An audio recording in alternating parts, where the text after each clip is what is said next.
few of these statues scattered across the land to show the Seven's protection over the world. Among the 7 gods, this god controls the wind.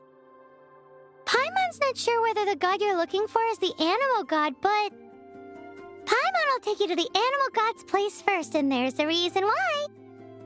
As we all know, poetry and language flow like the wind. There'll definitely be someone there who knows about your brother. At least that's what Paimon thinks. Whether the gods actually answer you is a different story. You never know unless you try. So let's hop to it. You can swim right over.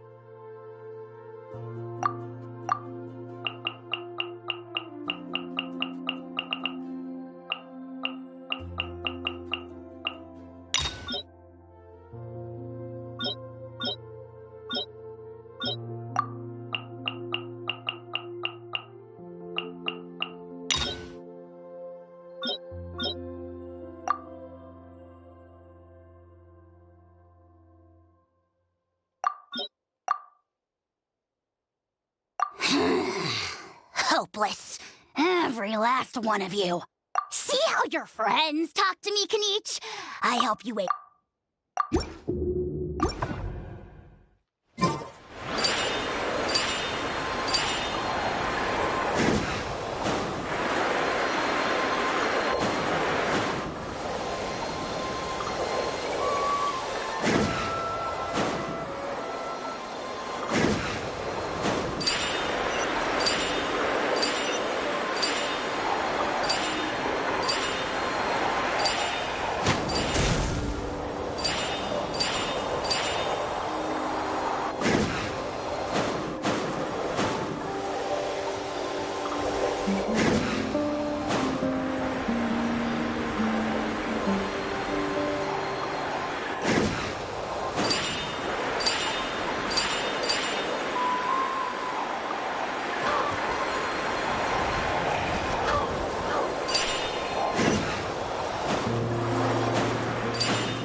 Right here. Attack!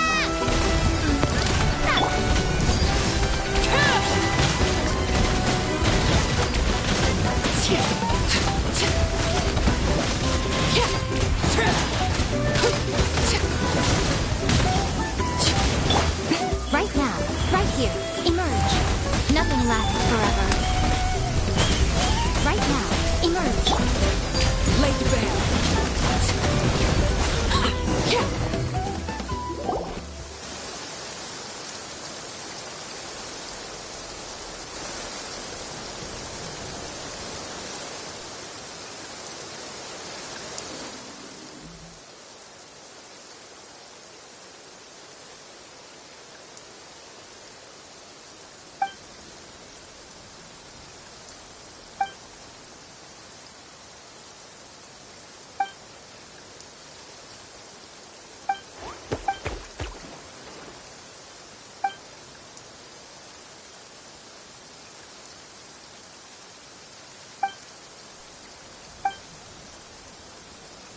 An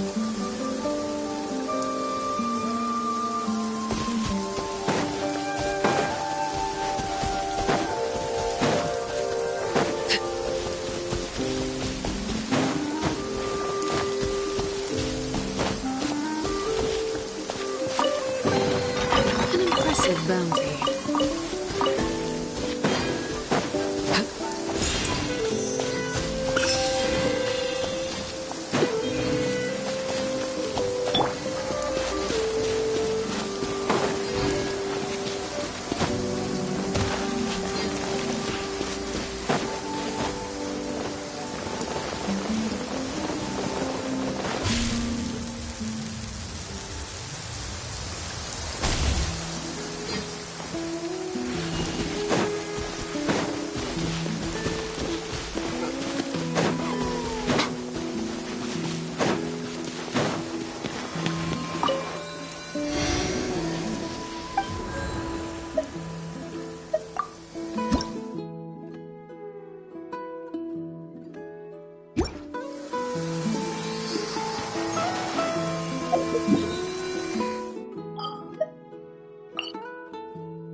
Stay close and you will live.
Transfixed!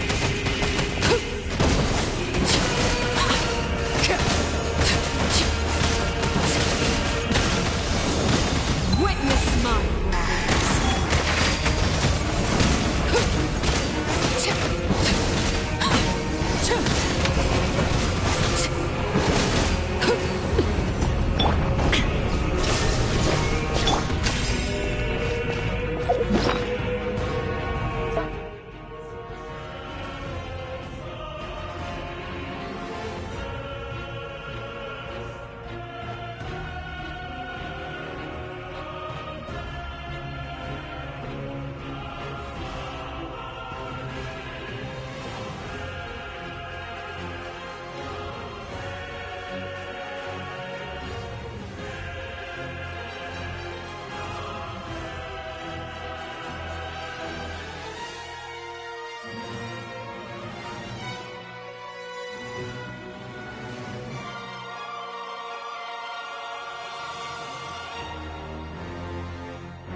Do you have any hook ropes for sale? Hook ropes? As in rock climbing equipment? Yes. How much for your whole stock? Oh, the whole thing? Let me see. That would be 30,000 mora in total. Deal? Deal. Wait, really? What, you want me to drive down the price? We just need these as fast as possible. Thanks. Oh, no problem at all. I'll even pass along some information on the house. These ropes are usually used by rock climbing enthusiasts. If you want to learn, Roka's the person you want to ask. All right, that's everything. Here you go. Now we need the obsidian. Let's go talk to the traveling merchant Vichama mentioned.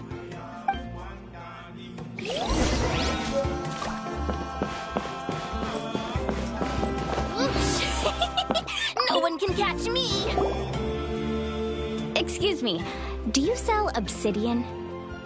Why, yes. I've got a chunk for sale right over there. Perfect. Is that the only one, though? We actually need two. That might be tough. Tell you what, I'll take a look through these boxes over here, and we'll see what we can find. Thank you so much. We'll wait here.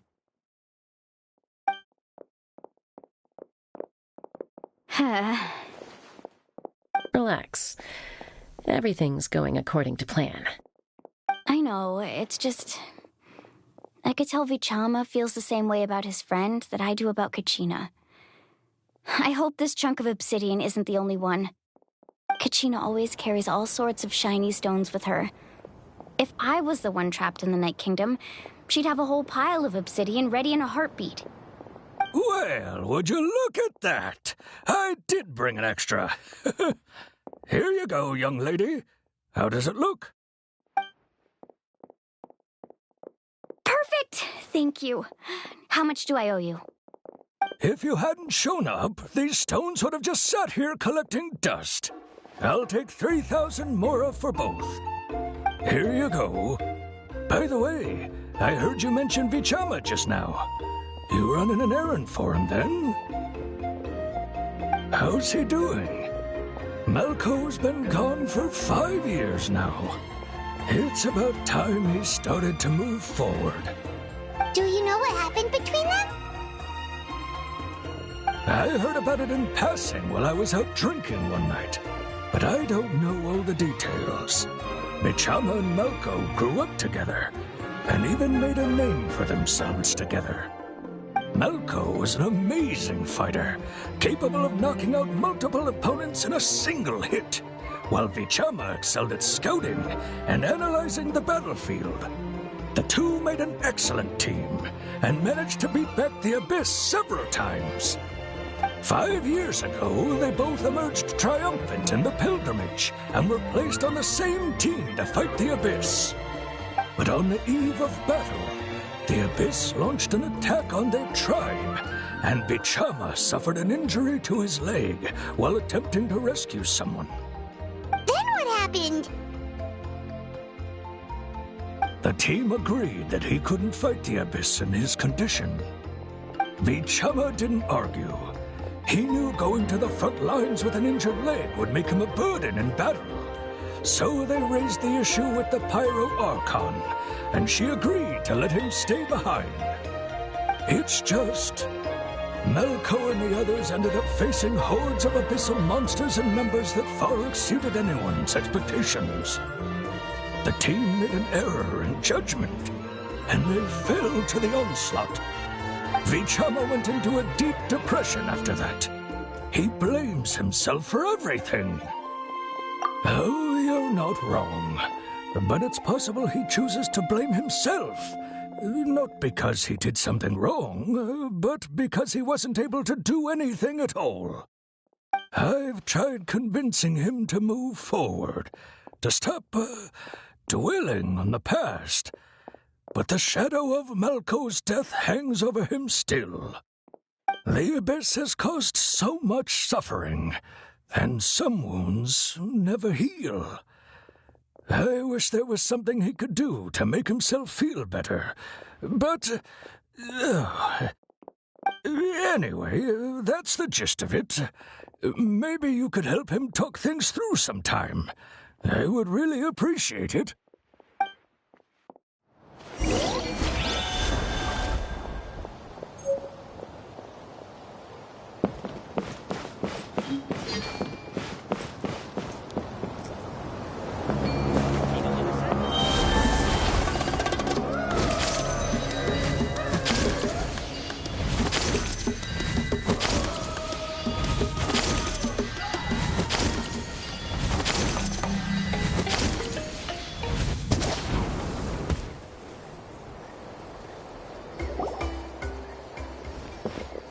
Did you get everything?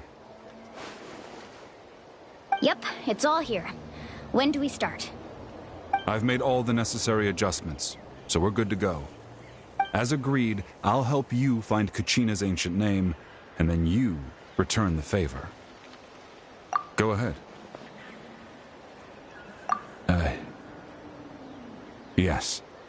After Malco fell, I scoured the battlefield to see what happened. It turned out he wasn't bested by some impossibly powerful foe. He was dragged to his grave by the sheer number of enemies. If I had been there, I would have been able to sense the danger. I could have warned them not to advance. I've always blamed myself for what happened.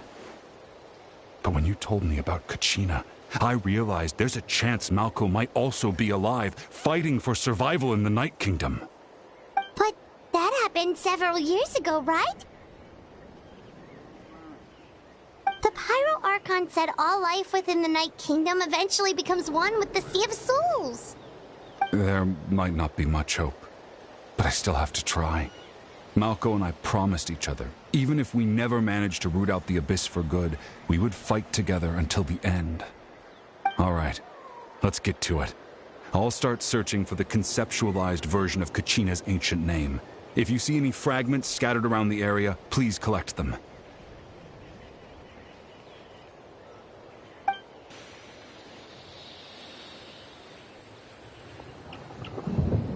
Make sure you prepare yourselves for battle. As I said, the stone will link the mortal realm to the Night Kingdom. The Abyss will likely emerge in response. Look at that golden thing. It must be one of those fragments Vichama mentioned. Let's get closer.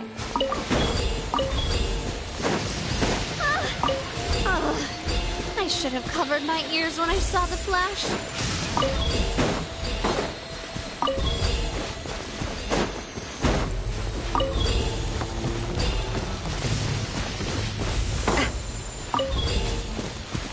Whoa, monsters incoming! Watch out, everyone! Watch out!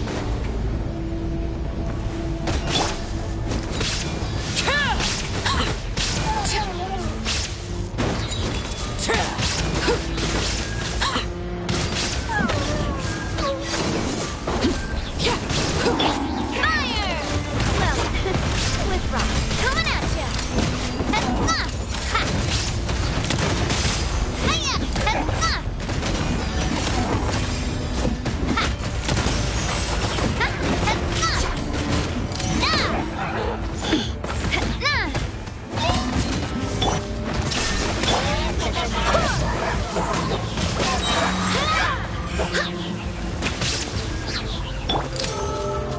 Feeling lucky?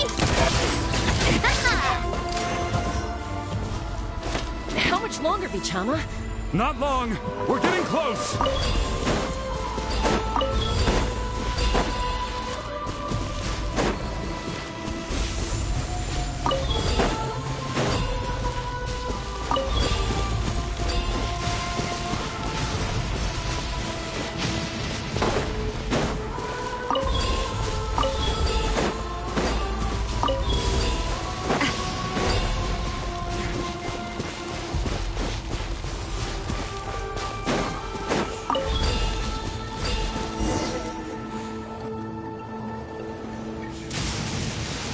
Vichama!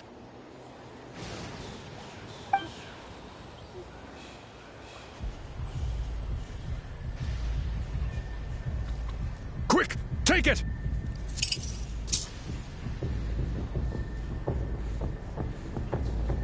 I found Kachina's ancient name.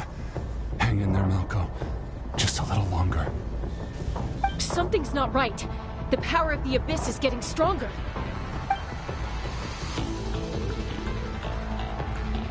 The Abyss is corroding his body. Vichama, you can't keep going. You'll die. I should have died 5 years ago. I just need a little more time. Please, I'm almost there.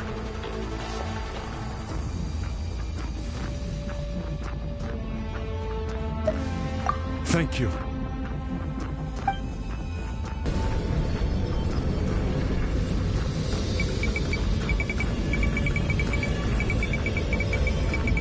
Whoa, watch out!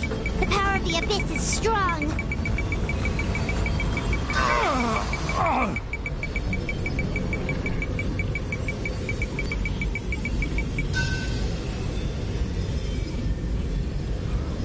This power. Hanging in there? Malko.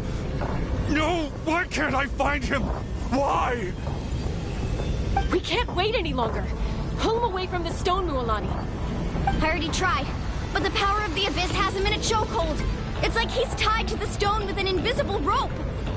In that case, we have no choice. I'm sorry, Sea Wally. Get back! Chaska, wait!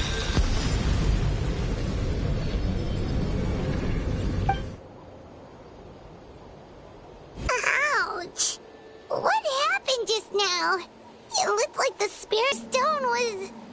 The stone's power was spiraling out of control. The only way to stop it was to destroy it. You were all caught in the shockwave of the explosion. You might feel dizzy for a while, but that's normal. Give us a heads up next time, will you? You're lucky we managed to dodge it in time. I thought I said to get back. Yeah, barely a second before you made it go poof. Not everyone has your reflexes, Chaska. We were this close to getting dragged into the explosion. Okay, I'll be more careful next time. At least Kachina's ancient name is still in one piece. Wait, where's Vichama? Vichama! Vichama! I couldn't find Malko's ancient name. It must be completely gone by now. Once your ancient name disappears, there's no coming back.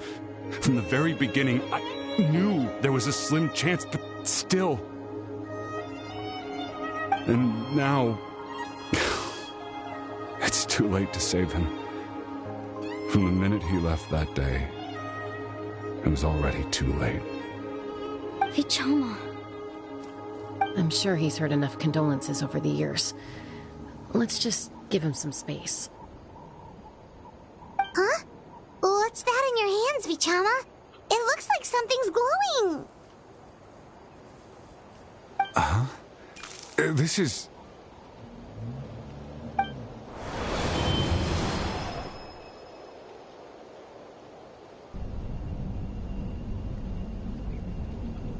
Hey, Malko. Got any strength left? Not enough to swing a sword, but to say a few last words? Sure. Too bad. No one will get to hear them. I never thought I'd actually die on this mission.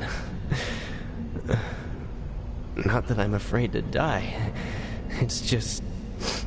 hard. Thinking about my mom's face when she hears the news. Guess I have something to be thankful for then. My parents died a long time ago. They won't have to mourn me.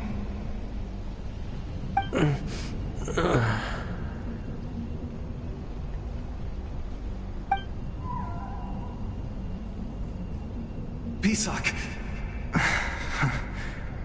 Always had to beat me at everything, didn't you? Right to the end, you were never one for goodbyes. Maybe you're right. Maybe no one will get to hear our last words. But just in case... Vichama, I'm so glad you didn't come with us. Don't be sad. Just keep on living. For the both of us.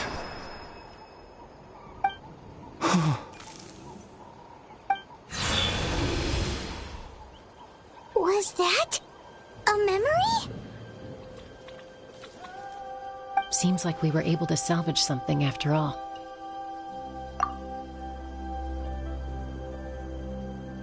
Of course. Seeing him, hearing his voice again, it makes me unbelievably happy. But it also brings with it an even deeper pain. A deeper pain? Why? Malko was always the type to put on a brave face. But in that memory just now, his hands were shaking, and his smile was forced. For all these years, I regretted not being able to fight alongside him to the end. And now I know, at the end of his life, he was thinking the same thing. Vichama. I'm fine. Actually, I heard Chief Wina wasn't really on board with your plan to go to the Night Kingdom. When you asked for my help, I hesitated too. I knew helping you find your friend's ancient name meant leading you one step closer to danger. But I also understood why you had to try. Everyone has regrets in life, but not everyone gets the chance to make up for them. Once allowed to fester, guilt strips us of our most valuable qualities as warriors. In that sense, we might as well choose the braver path from the very beginning.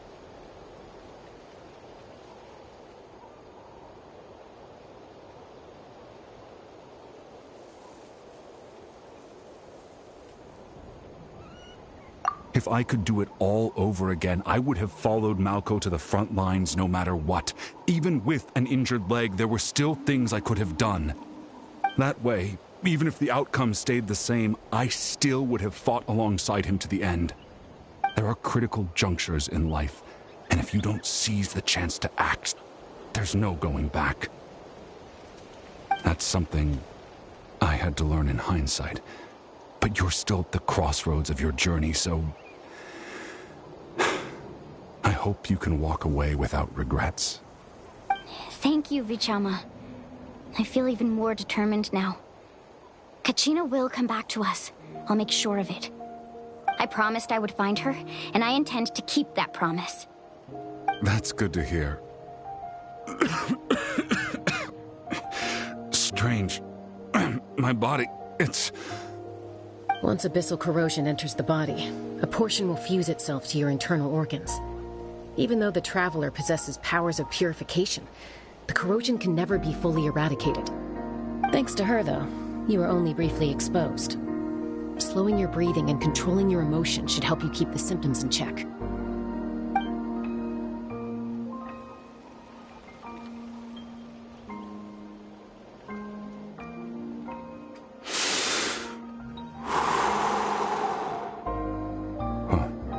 That does make me feel better. You seem very knowledgeable about all this. Just speaking from experience, that's all. Anyway, we've recovered Kachina's ancient name, so we're off to a great start. Let's get Vichama back to his tribe and tell Wine the good news. And apologize for destroying the Spirit Speaker Stone. We had no choice, though, so he'll probably understand. Right?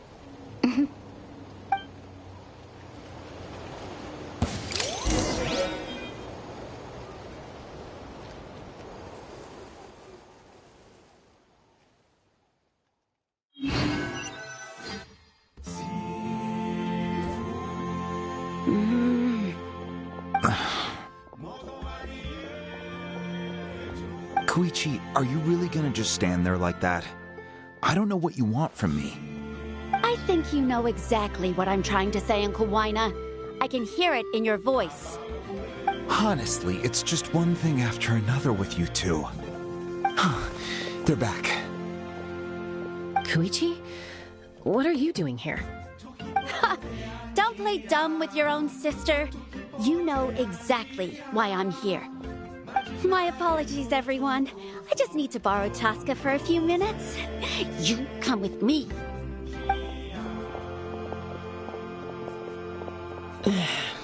I'll be just a moment. Who is that? Koichi, Chaska's younger sister.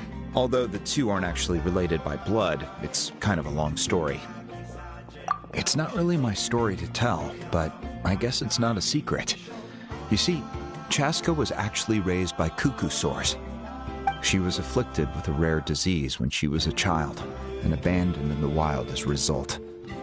The Abyss found her out there, all on her own, and tried to devour her. But in the end, all that did was trigger her will to live. That strength of will pushed her to survive. But it also planted a seed of conflict within her. Eventually, she was adopted by the cuckoo source. Wherever they went, she followed, getting into fights right and left. For some reason, Paimon can totally imagine that. Well, when Chaska finally returned to human society, it was Koichi's parents who adopted her. At the time, Chaska still had a habit of getting into fights, so Koichi was always taking her around, apologizing to everyone. Ah, I remember those days. One of those fights was definitely with me. But, you know, kids, you're fighting one minute and your friend's the next. Eventually, she found a way to rein in that desire to fight. And now she's who people call to resolve conflicts. She's known as the Peacemaker. It sounds like she still argues with Koichi, though. Don't siblings usually stop fighting when they get older? That's partly my fault. Koichi asked me to stop Chaska from doing anything dangerous, but you probably know by now, once Chaska makes up her mind, there's no changing it. Oh, I get it. No wonder you tried to talk us out of going to the Night Kingdom. Chaska even said that wasn't like you. I'm all for your adventure. You need to take risks when you're young, because by the time you're my age, you couldn't attempt something like that even if you wanted to. Better try now than live with regrets later. That's what I say. Still, I can understand where Koichi's coming from. In the end, nobody wants to sit back and let a loved one put their life on the line.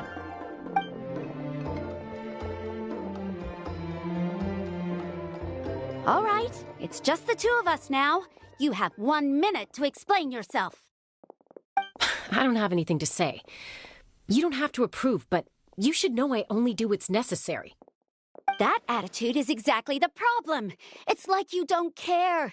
You try to sneak off to the Night Kingdom behind my back and then play it down as if it's just a trip abroad. Well, technically I am going abroad, right? Again with the excuses! We agreed, didn't we? There are 4 levels of danger. If it's not something urgent, you can only engage in level 2 danger and below. You can only go up to level 3 if a situation is so dire there's absolutely no alternative. But a trip to the Night Kingdom?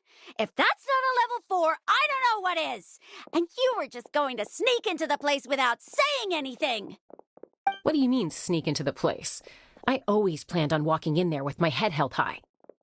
You bought off Uncle Wina, didn't you?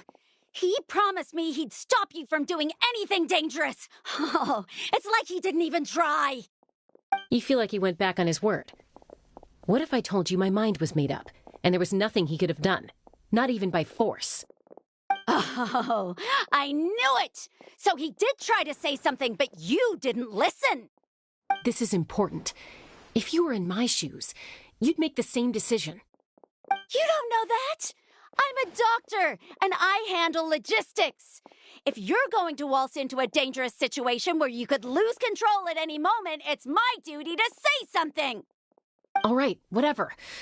Anything else? What do you mean, anything else? Why don't you reflect on what you've done and promise me you'll stay put? Time out.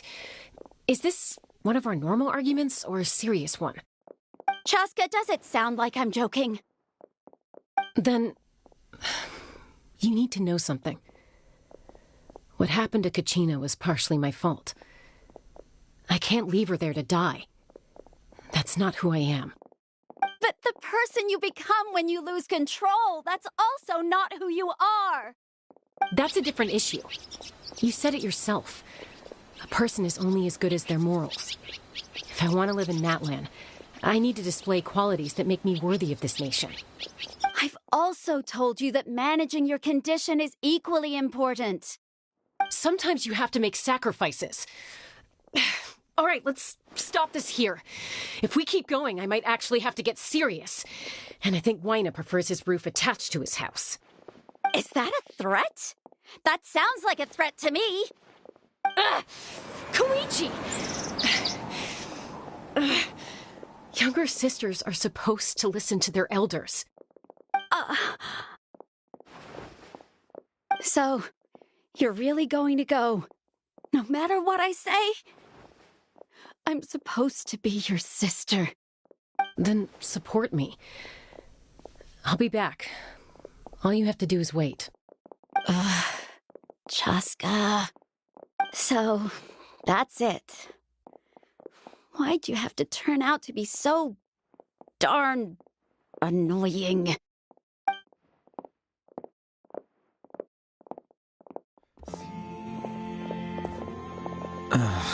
You two are something else. Something you wanted to say? I know you aren't related by blood, but you two sure are similar. Really? You know, I said that very thing to Koichi not too long ago, down to the very tone of voice. It's not my place to get involved, but I will say this. Try to spend a little more time with your sister. You're tough kids. That doesn't mean you have to go it alone. Thank you. Anytime. All right. If you're done with the Spirit Speaker Stone, you might as well hand it over. According to Kinich, it's an important ceremonial artifact, so it'd be safer to keep it with me. About that. If only Tonegif Bard was here, he could have repaired it just like the Holy Liar. It might be in a few more pieces than you remember. Huh?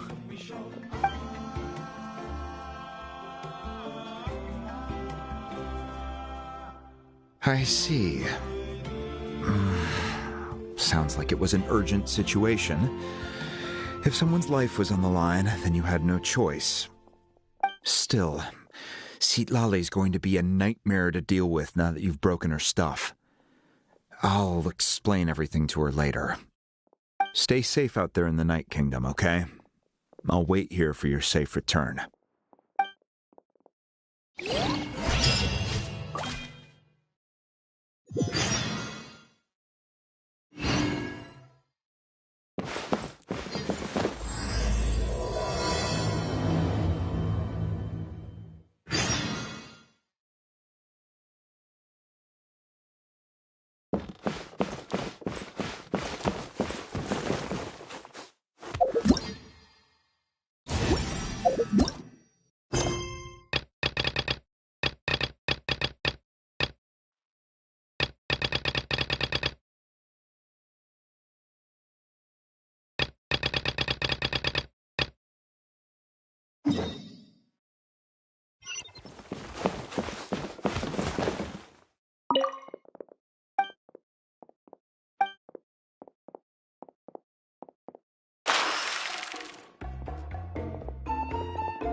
This is where you fall. Transfixed.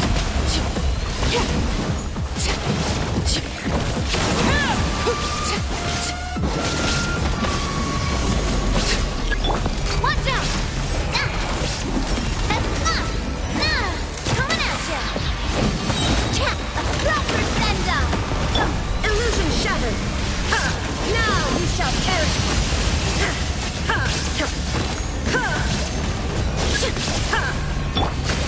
Hey there! Overruled.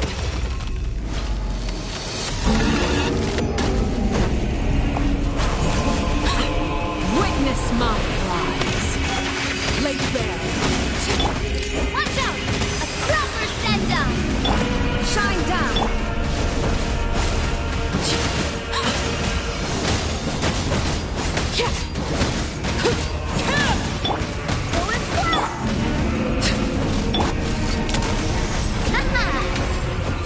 Coming at ya!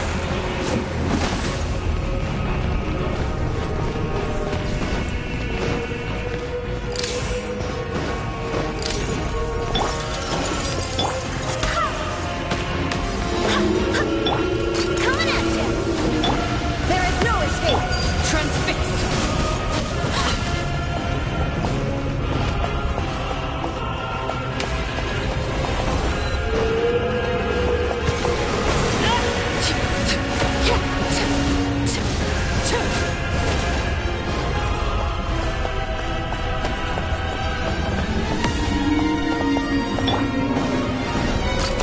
Hey there! I swear by my sword. Illusion shattered!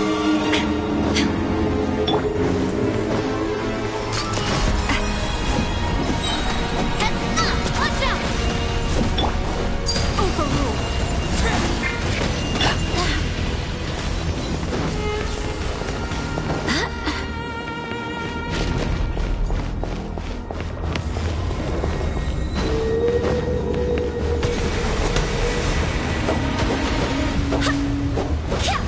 Shine down!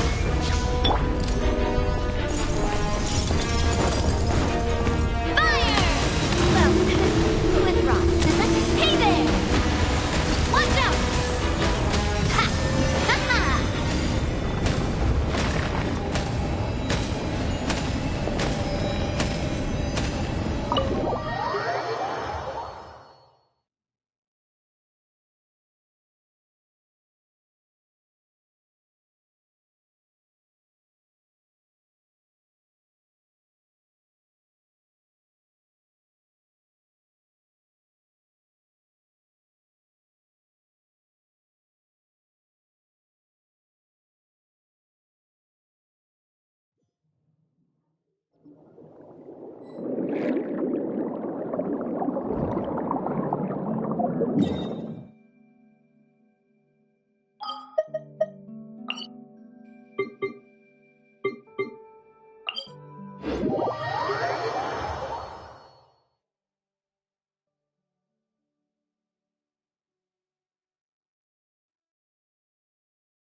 the Sacred Flame Stadium is huge, but you still can't run around willy-nilly.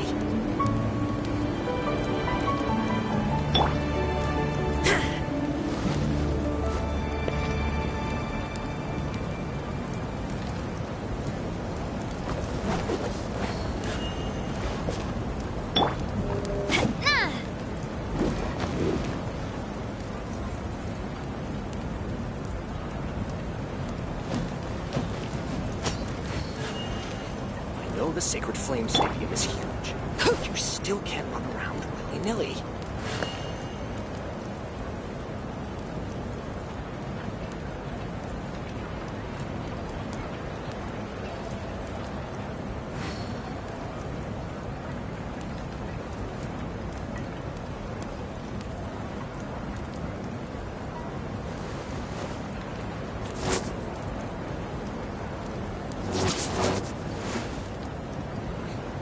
The Sacred Flame Stadium is huge, but you still can't run around willy-nilly.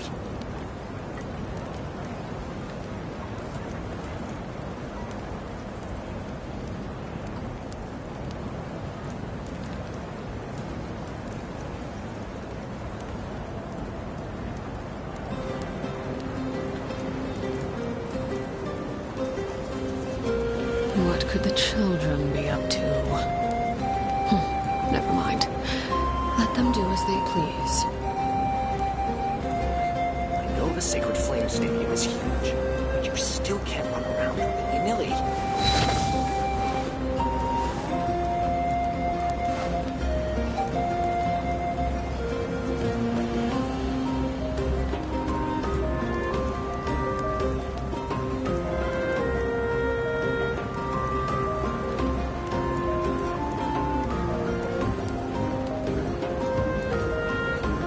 The Sacred Flame Stadium is huge, but you still can't run around willy-nilly.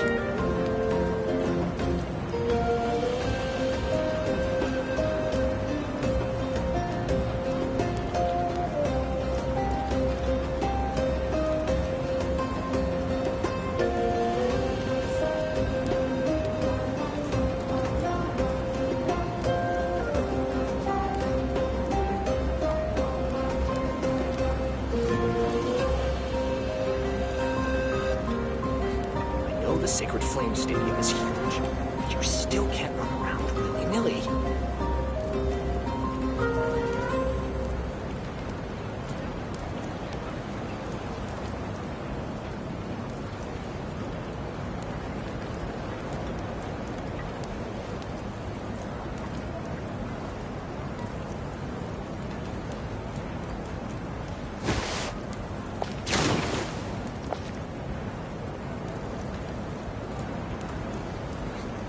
The Sacred Flame Stadium is huge, but you still can't run around willy-nilly.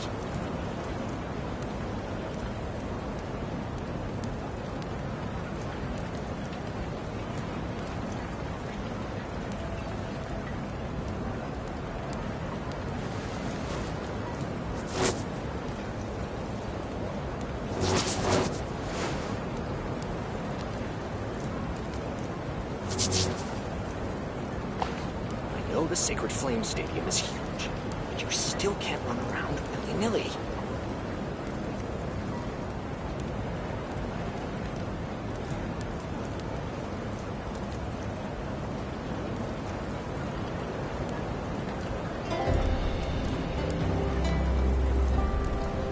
Something you wish to report? Go on. You have my undivided attention. I know the Sacred Flame Stadium is huge, but you still can't run around willy-nilly.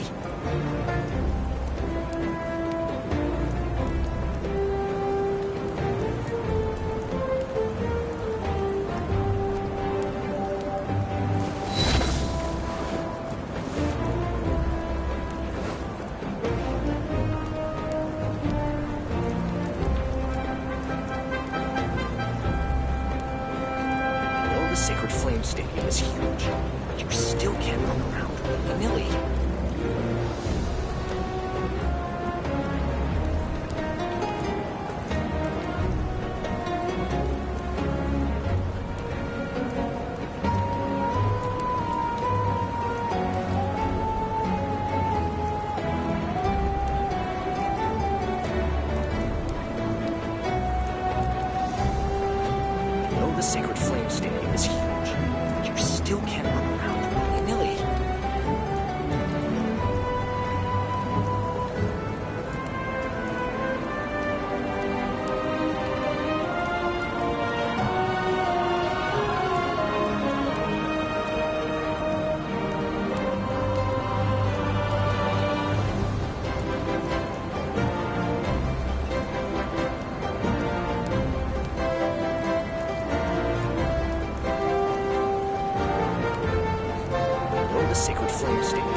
the Sacred Flame Stadium is huge, but you still can't run around willy-nilly.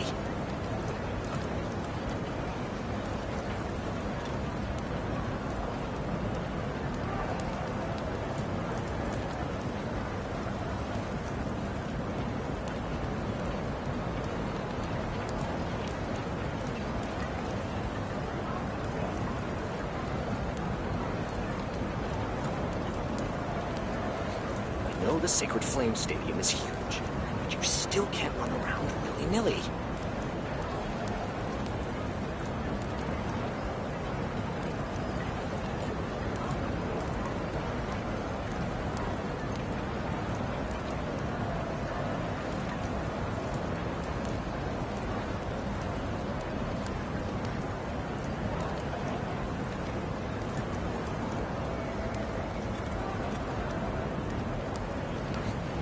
The Sacred Flame Stadium is huge, but you still can't run around willy-nilly.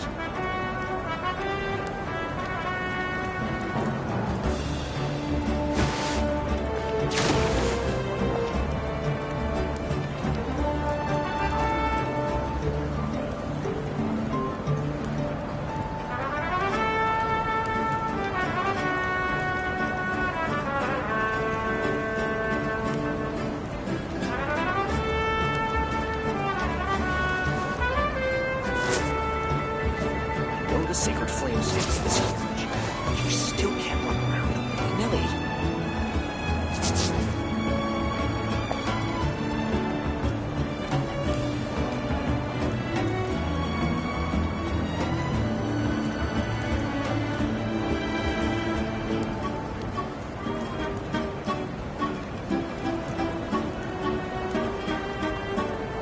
What could the children be up The to? Sacred Flame Stadium is huge. Never mind. Let them do as they please.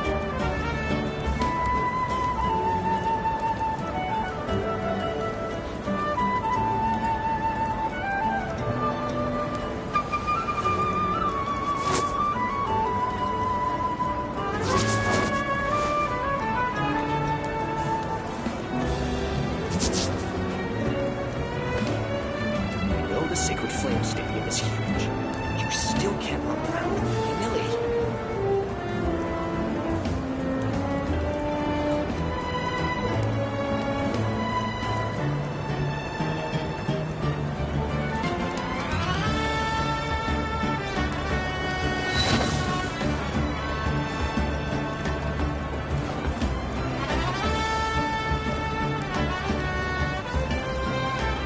The Sacred Flame Stadium is huge, but you still can't run around willy-nilly.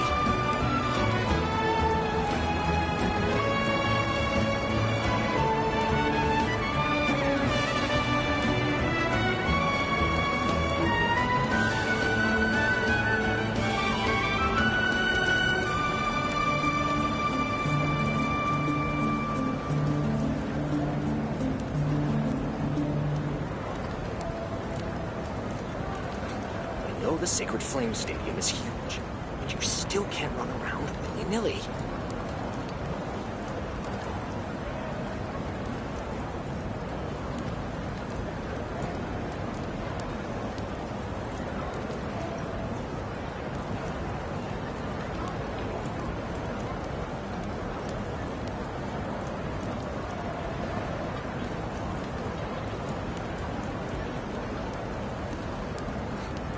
The Sacred Flame Stadium is huge, but you still can't run around willy-nilly.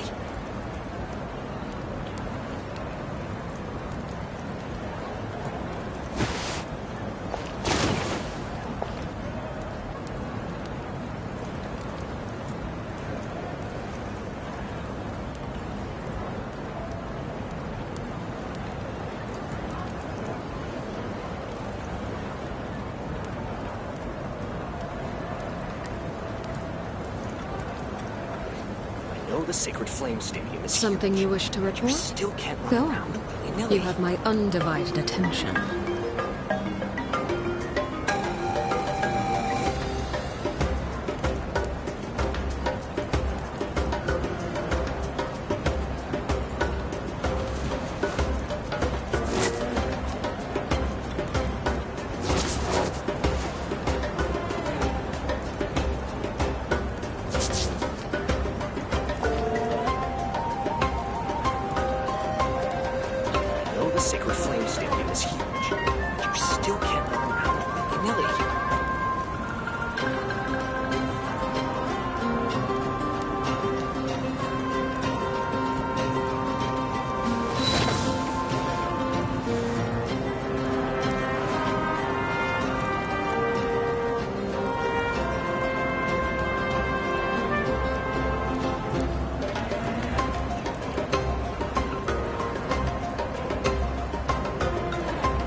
know the Sacred Flame Stadium is huge, but you still can't run around willy-nilly.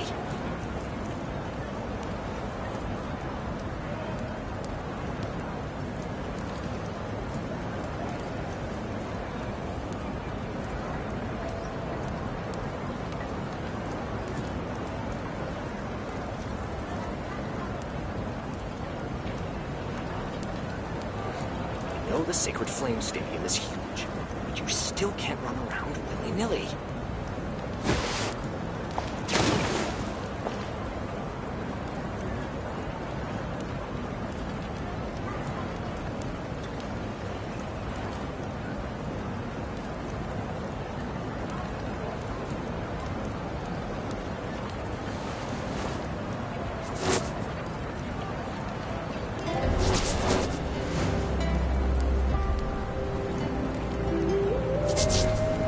The Sacred Flame Stadium is huge, but you still can't run around willy-nilly.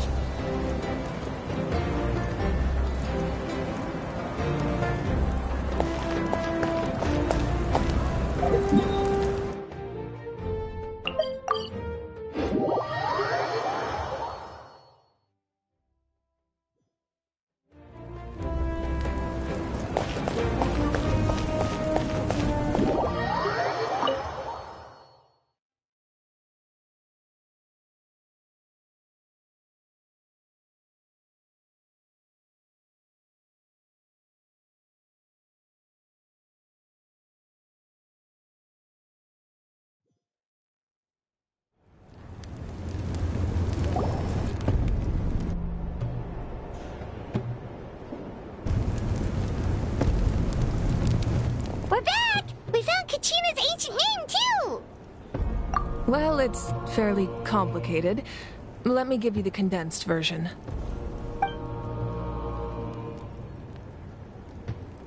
The Fatui again? We can't go anywhere without them causing trouble. But what if the Fatui finds out you've lost your power? Won't they try to take advantage of the situation? That's why it has to be our little secret. No one else can know, or we're asking for trouble.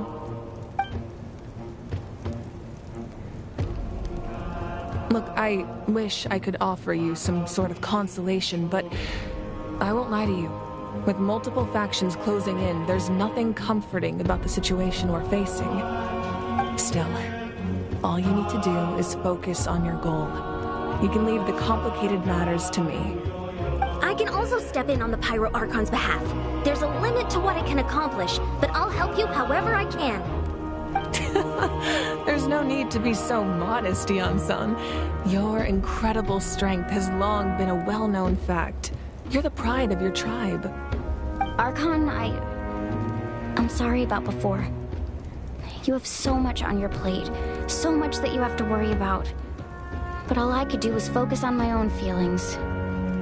You have nothing to be sorry about. We all get overwhelmed by our emotions, myself included. Your reaction to Kachina's disappearance, I understand that feeling very well. Well, now that we have Kachina's ancient name, let's go track her down. Follow me.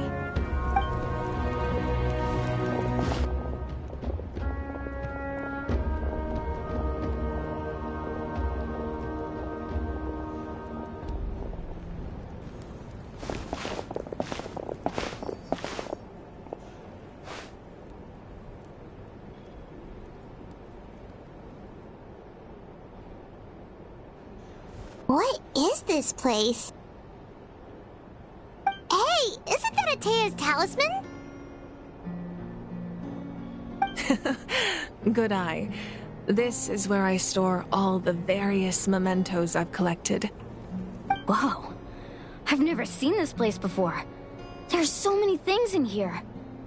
It looks like there are items from every tribe. Collecting them must have taken a lot of effort. I suppose you could think of it as a hobby of sorts. In Natlan, everyone grows up listening to the stories of heroes. And physical items do a far better job of preserving those stories than our own memory.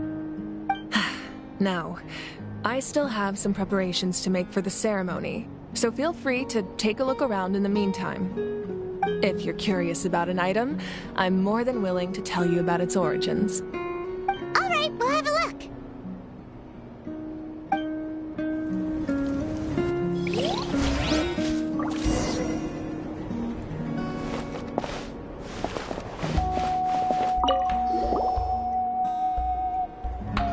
There are so many jars and potions around here. Do they have anything to do with alchemy? No, those belong to the Masters of the Nightwind. They're ceremonial tools used to amplify the ability to communicate with the Night Kingdom and the Wyab. Yamaya is an expert in this field, and she taught me a lot. Even though she appears stoic and serious, she actually has a keen sense of humor. The tools you see here are quite traditional. Her students found them outdated, so she passed them on to me. The contents of the jars aren't all that special.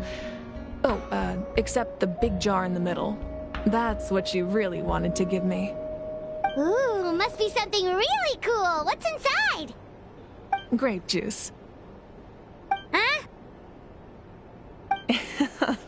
It's quite tasty, although probably expired by now.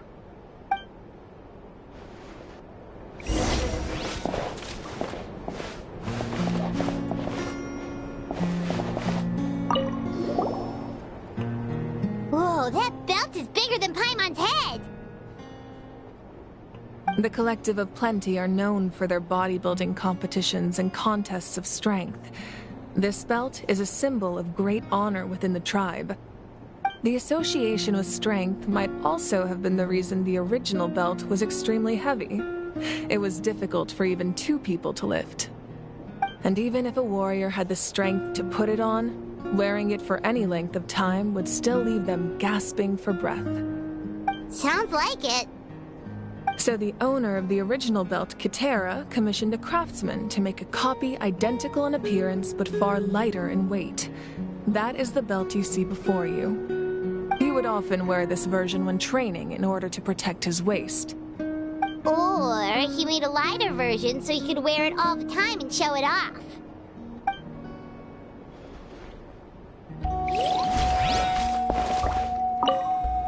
Make sure to handle everything with care. This cup, for example, it's heavier than it looks.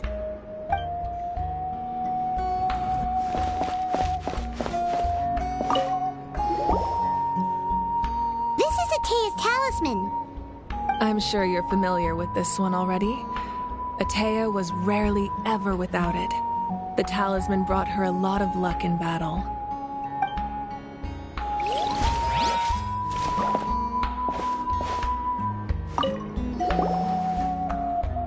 Hey, there's a fishing rod here. It must have belonged to the people of the springs. That's right. It belongs to a legendary fisherman named Matavaru. I have his entire set of fishing equipment, actually. He and I met in a tavern. He told me about a particular kind of giant fish and his meticulous plan to catch it. In his eyes, I saw a hunger and a strong fighting spirit. To him, the sea was the battlefield upon which he staked his honor. So, did he do it? The next time I saw him, he was covered in scars. It turned out the fish he sought had been corroded by the abyss. He managed to kill the fish, but sustained a serious injury in the process, which meant he could never go deep-sea fishing again. Can a fisherman claim victory if he fails to bring back his catch? That's what he asked me in the end. Well, Paimon thinks he won. That was my answer as well. The experience was far more valuable than the prize itself. In the end, he didn't want his tools to go to waste, so he gave them to me. Wait, that means you also know how to fish. Maybe we can go head-to-head sometime.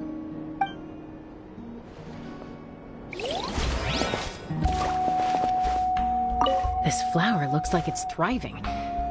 You must be good at taking care of plants, Archon.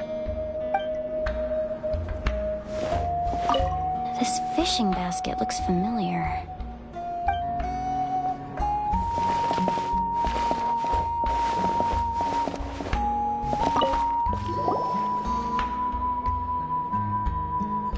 powder still needs some time to settle, so let's wait a little longer. Well, what do you think of my collection? Do you feel like you have a better understanding of Natlan's culture now? Yeah, if each item represents a different story, seems like Natlan's really been through a lot. Does every item hold a special memory, just like Atea's talisman? That's right. The items in my collection actually serve a similar purpose to the ancient names passed down among the tribes.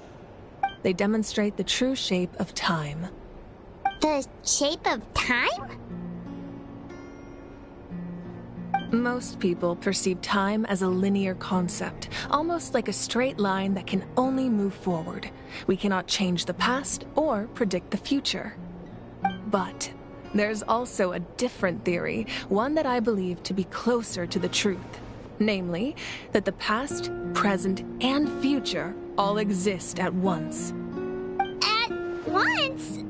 Paimon's not sure she understands. Let's say your journey ended right now. Thinking back on your experience in each nation, which one would you say was the most important? Exactly. Even at the end of your journey, the things you experienced along the way don't cease to exist. They become part of who you are. Take out a portion of that journey, and you would likely make very different decisions, and eventually arrive at a very different destination. The future is the same way. It exists even though it has yet to come to pass. We just lack the means to perceive it. Of course, there are those with the power to foresee the future. They simply call it by a different name. Fate. You're quite familiar with that concept, I would imagine. That does kinda make sense. The future hasn't happened, but already exists. Humanity excels at living in the present, but too often we forget the past and neglect the future, while the pilgrimage and the Night Warden Wars lead us to a better future. Only by uniting the people of Natlan across countless eras can we fight back against an enemy as formidable as the Abyss. To come up with such a set of rules, the first Pyro Archon must have possessed a level of insight I can only imagine. That's correct. At first, he was a mortal man with no special power. After he ascended to the Divine Throne, he used it to borrow power from the heavens and establish the rules of Natlan. Namely, a framework through which ordinary people can ascend to Archonhood. By holding the pilgrimage, we're able to determine the strongest among us. And when that person ascends to the Divine Throne, their inner flame will awaken. In addition, the sacred flame will grant them significant knowledge and memory of this land. After all, that's how I came to know everything I just told you.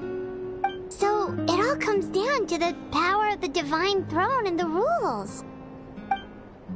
Wait, is that a family portrait? Yes. That's my mother, father, younger sister, and the little saurians we raised. I turned a piece of my dad's leather armor into a canvas and commissioned a famous artist to paint our likeness. Your sister is so cute! It looks like the two of you are really close. Paimon was having a hard time thinking of an Archon as an ordinary person, but seeing this portrait, it kind of makes sense now. It really doesn't look like there was anything special about you before. Oh, wait, is Paimon allowed to say that? A little late for that question, don't you think? Sorry! Paimon's so sorry! Paimon's mouth works faster than her brain sometimes! It's all right. I'd never get upset over something like that.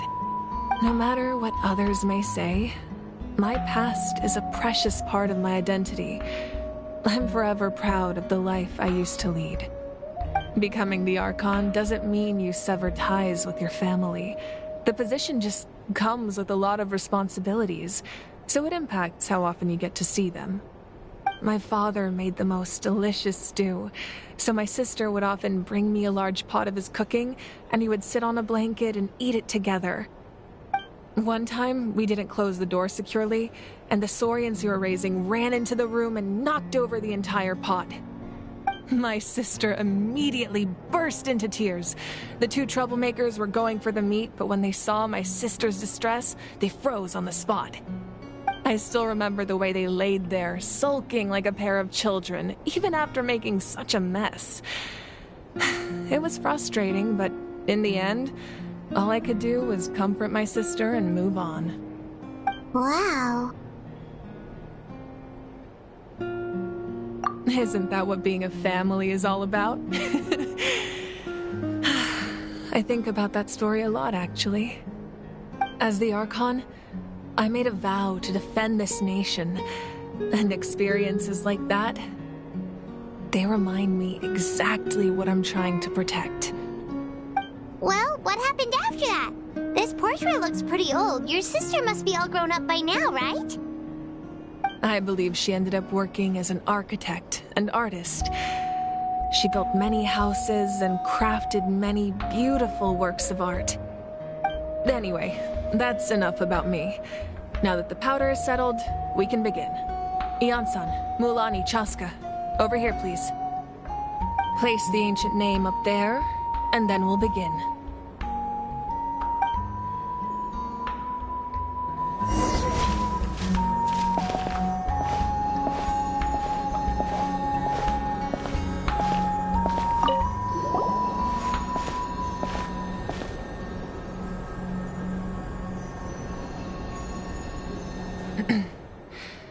Surely as the echoes of life resound through heaven and earth, so too shall our stories remain eternal.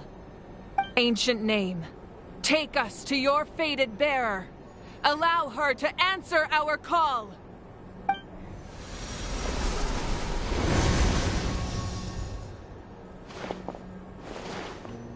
Am I hallucinating again? Kachina, are you okay?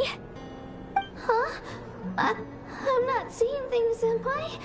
Is the Abyss playing tricks on me again? It's okay, Kachina. It's just us. We're trying to find a way to bring you back. Everyone, you have to listen to me.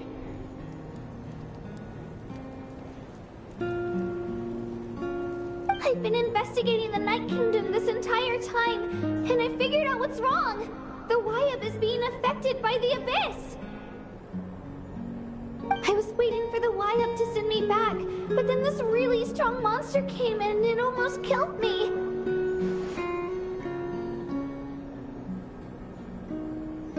The Wyab saved me, even though its power is weakening, so I've been hiding from the monsters while trying to find a way to help.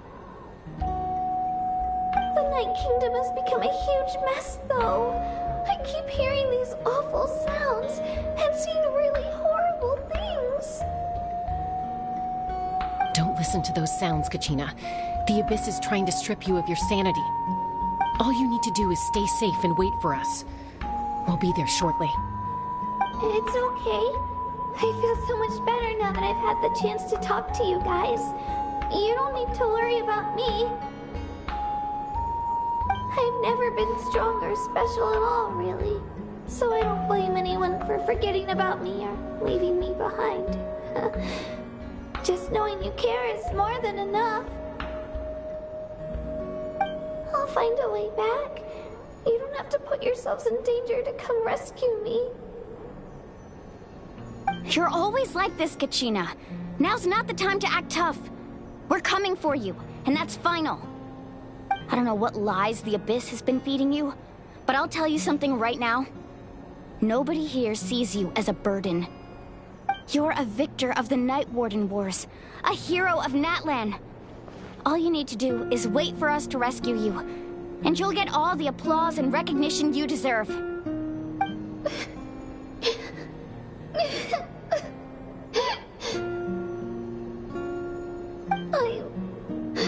I'm really scared.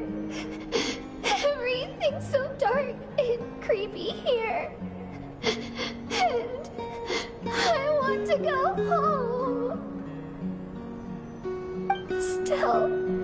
I don't want you to put yourselves in danger because of me.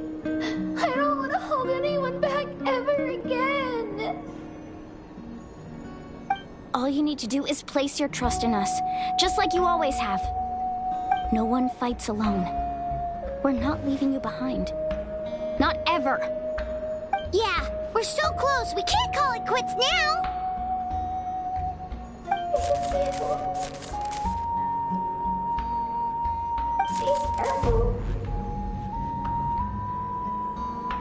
Looks like we've lost contact.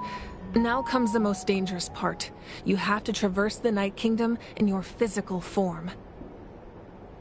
This entrance to the Night Kingdom was left behind after an abyssal invasion. Even a brief amount of time inside could expose you to corrosion.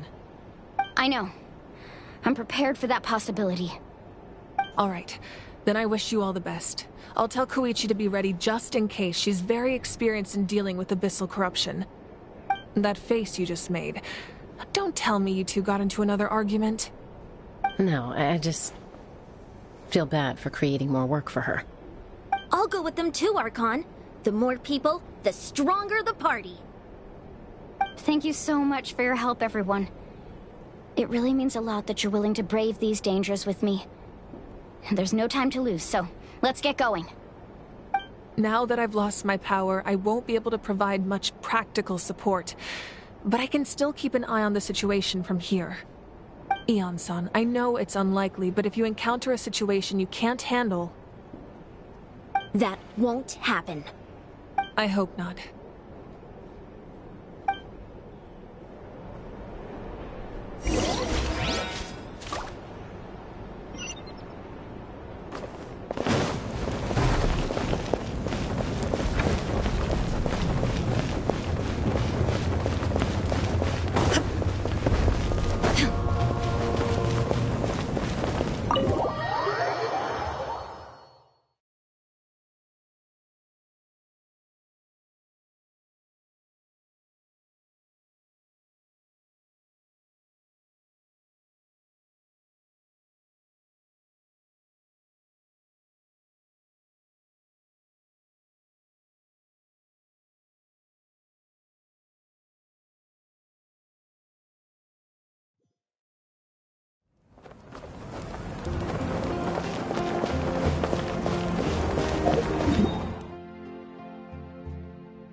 Thank you for inviting me to join you.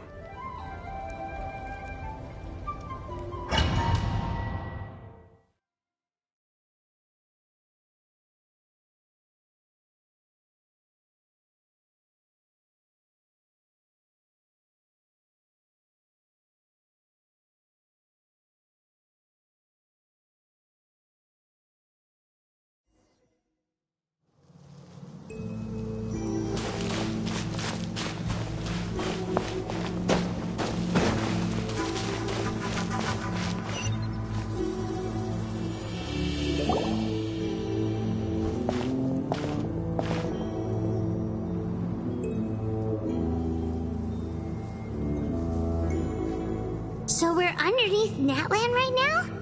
It looks nothing like Paimon was imagining. That's because in the distant past, Natlan was home to an incredibly advanced civilization ruled by dragons. Humans only established their own society after the fall of the dragons. So these are Saurian ruins? Wait, you mean like the elemental sovereigns? They had their own an advanced civilization? Yes, a really long time ago. Very few records have survived until now, so no one really knows what the devices here are for. These ruins have been abandoned for a long time, but with the recent increase in Abyss activity, the installations around here have somehow been activated again. So what you're saying is, we're not in for an easy trip to the Night Kingdom. No. It's going to be obstacle after obstacle from here on out.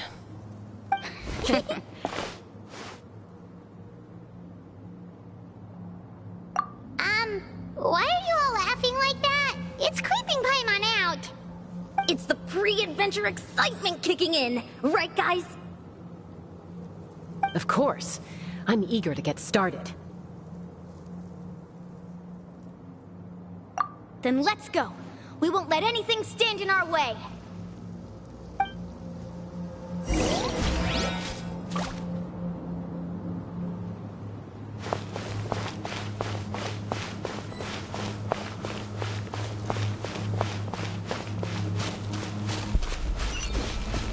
Seems like the road ends here.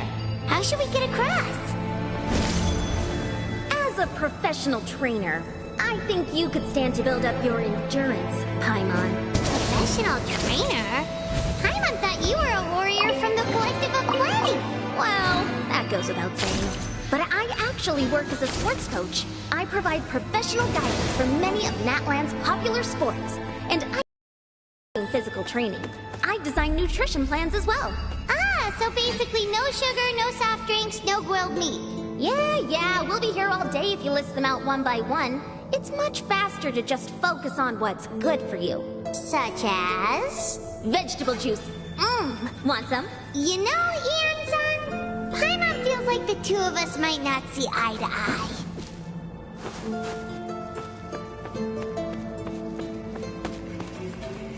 Those guys look familiar. We've fought them before. Let's go. Show no mercy.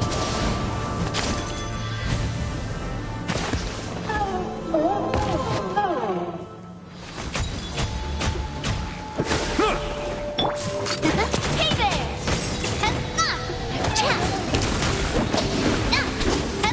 Settle down!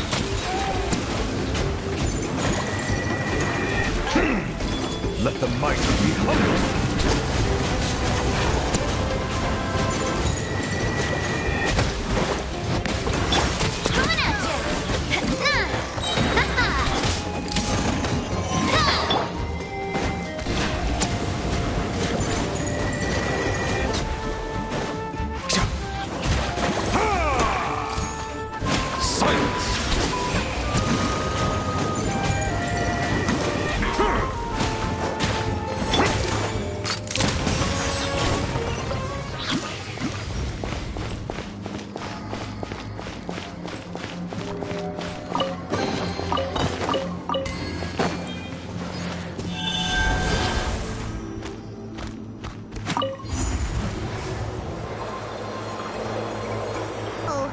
The place we need to go seems really high up.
sanctified.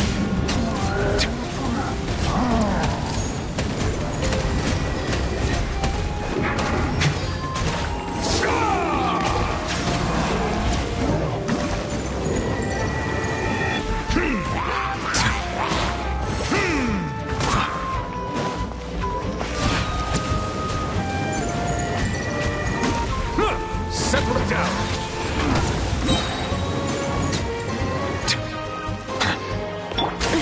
What's that? Where'd that come from?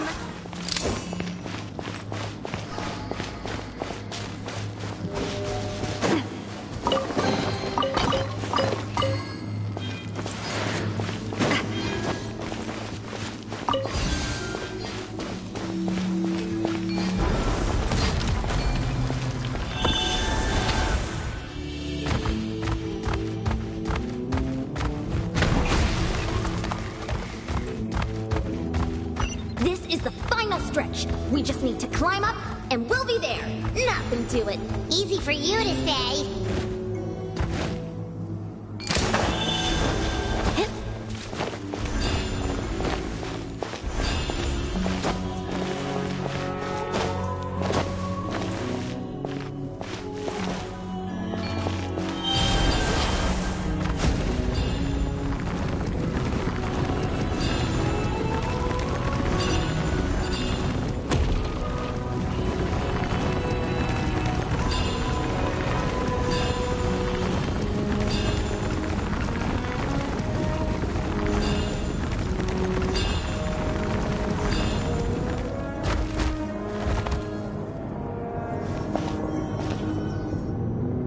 This must be the entrance the Pyro Archon told us about. The one ripped open by the Abyss. Yes. There's something in the depths of this place that feels familiar, yet also foreign. We actually have to go in there? Okay, Paimon just needs to psych herself up. Don't push her through before she's ready.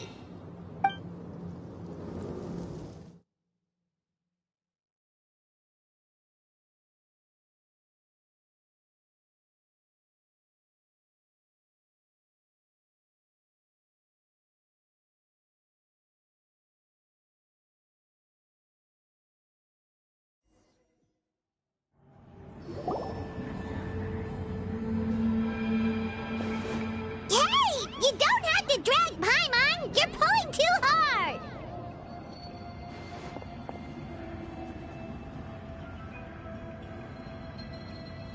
Looks like we made it. This is the Night Kingdom. Huh.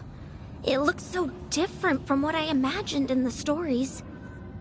That overflow of energy is probably what trapped Kachina here in the first place. From this point forward, everything we know about the real world no longer applies. Anything can happen here.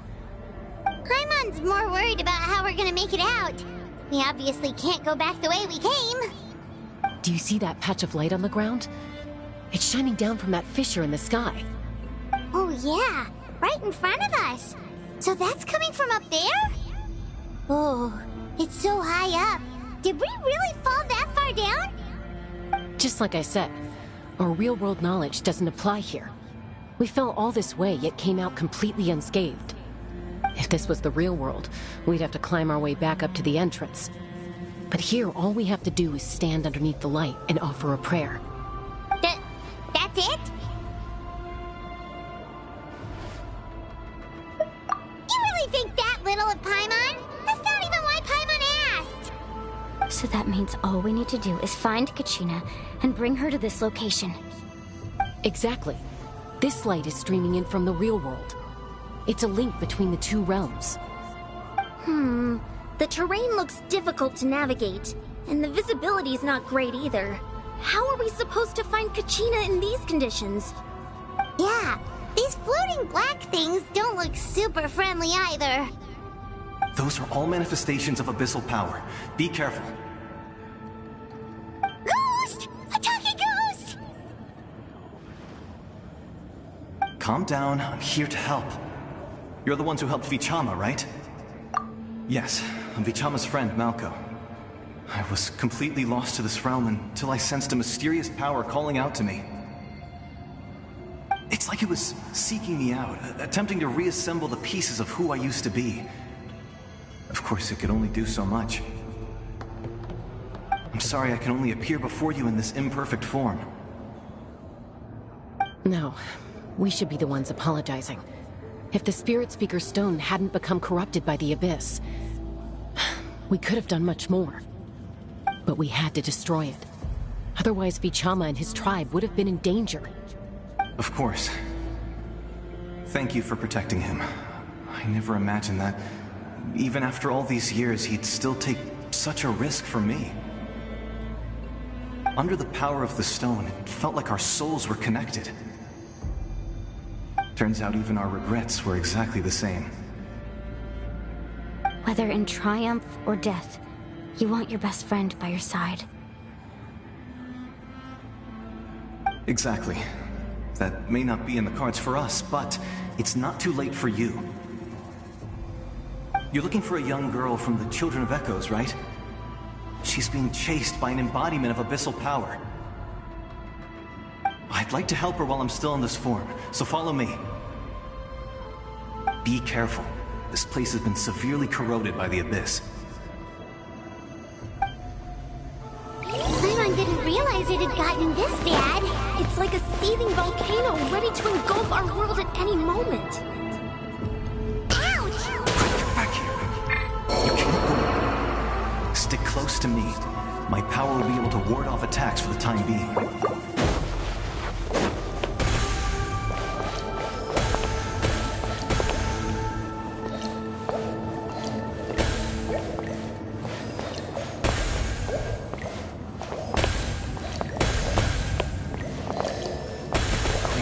Keep this up.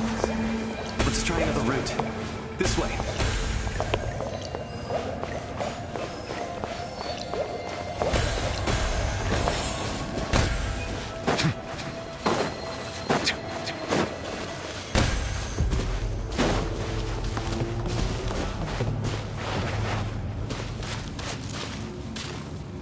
Not good. More monsters. We shouldn't waste our time on them.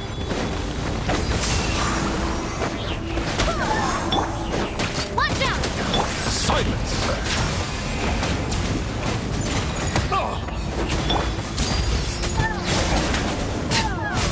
This is where we fall.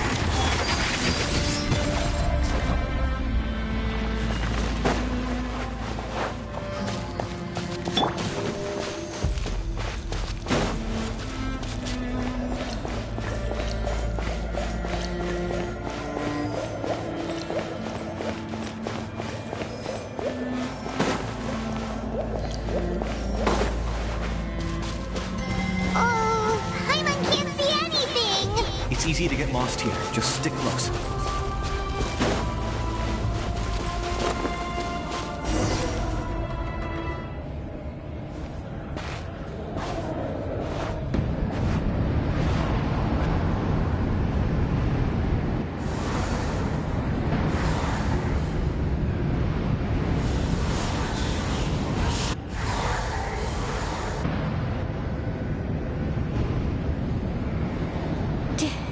Did you hear that?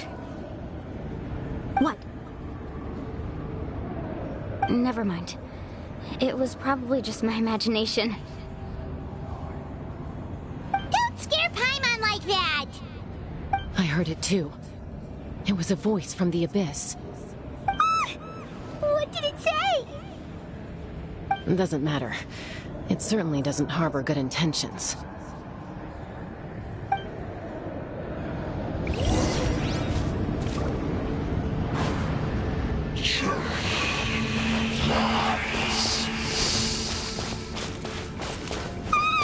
Paimon just heard it too!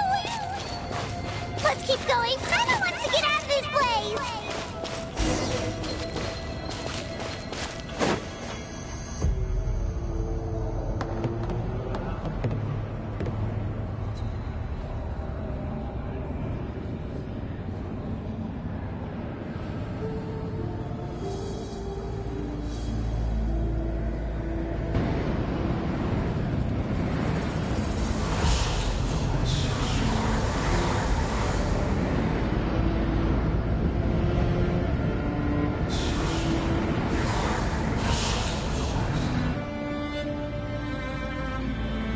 We're here, Kachina!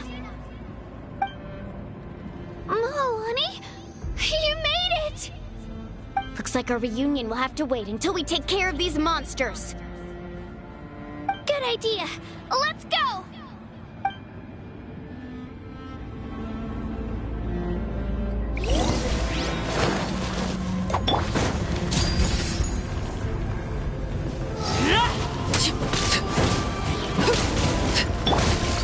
Hey there!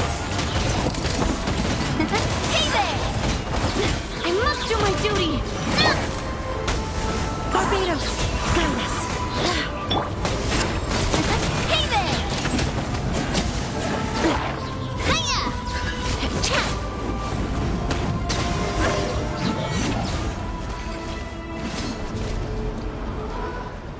You're here! You're finally here! Thank you so much! That monster can appear from anywhere. It almost caught me a bunch of times. The Wyap's power helped keep me hidden, so I just tried to stay out of sight until you got here. Atta girl. You did so well. And most importantly, you weren't hurt. Should we start heading back then? Actually, I have a request. Will you come visit the Wyap with me? I can't exactly put it into words, but something's wrong with the Ode of Resurrection. And I know it has something to do with the contamination from the Abyss. That was the Pyro Archon's theory as well. Everything we've seen here certainly seems to back it up. In the Night Kingdom, there are 6 main totem poles representing the Wyap of each tribe. You can think of them like the body of each Wyap. Additional totem poles, like the ones around here, serve as proxies to which the Wyap can extend their consciousness. There are countless proxies scattered around the Night Kingdom. Through them, the Wyap can extend their consciousness over the entire realm and track down souls no matter where they roam. But if a proxy were to become severely contaminated, then a soul could become lost within the Night Kingdom. Judging by the current situation, I don't think we're dealing with just one contaminated proxy. Even if we could drive back the abyssal power from one of them, that probably wouldn't even put a dent in the problem. Still, we can't just leave the Wyap to suffer. It's protected me this whole time. I agree. We might even manage to draw out the monster that's been hunting Kachina. Getting rid of the monster might slow down the deterioration of the Night Kingdom.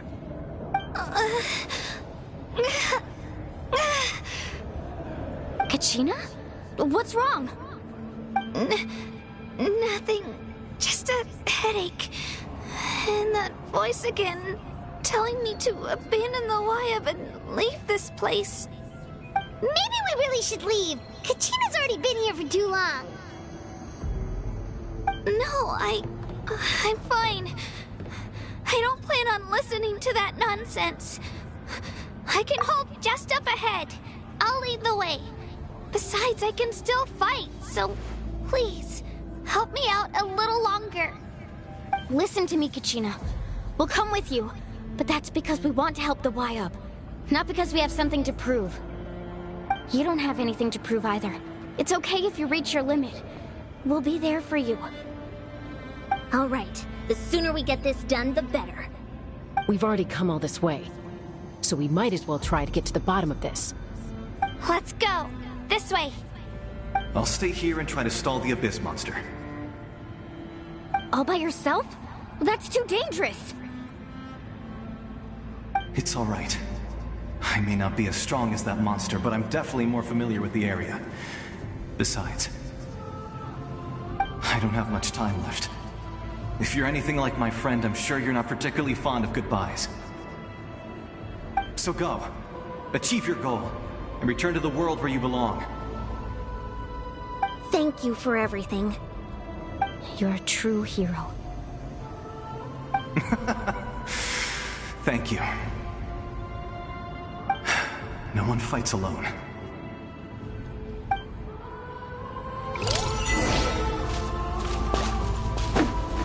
Does your head still hurt? Let me help you walk. I'm fine. I'm fine. You should know I'm made of stronger stuff than that.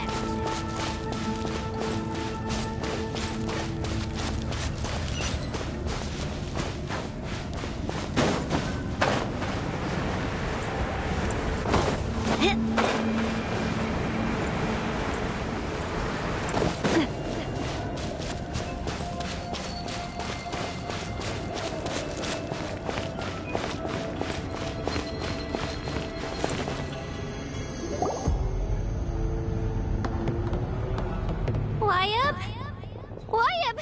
I'm back! My friends and I are here to heal you.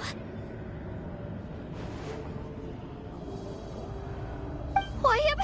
Can you hear me? Wyabb?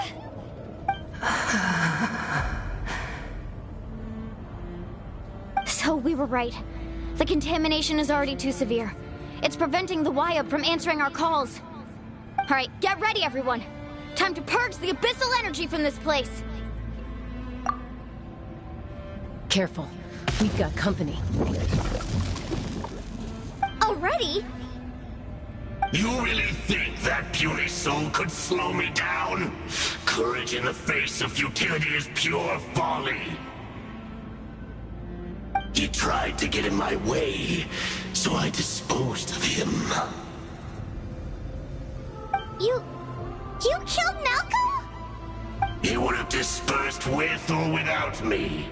Rather than worrying about him, I would urge you to focus on yourself. You may have defeated others of my kind in the past, but underestimate me now, and it will be to your peril. No, the power of the Abyss is intoxicating. The destruction it seeks captivates like a masterful work of art. I strive only for the opportunity to see it up close. I thought this naive little girl was an exception, but it turns out humanity is full of lambs willing to offer themselves up to the slaughter. That is the tragedy of your short lives. You understand nothing of all-encompassing power. Ancient names, pride, friendship, all empty ideas invented to give you a false sense of self-worth. They possess no power at all. The Pyro Archon created those grandiose ideals out of pure selfishness. Anything to avoid sharing power. Anything to avoid handing over the primordial gift to ordinary people like you. Don't believe me? Then ask yourself, why is the Pyro Archon strong beyond measure, while you, Kachina, remain so pathetically weak?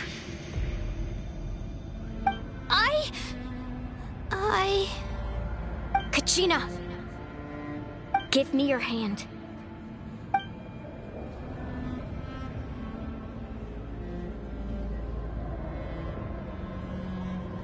Feel that?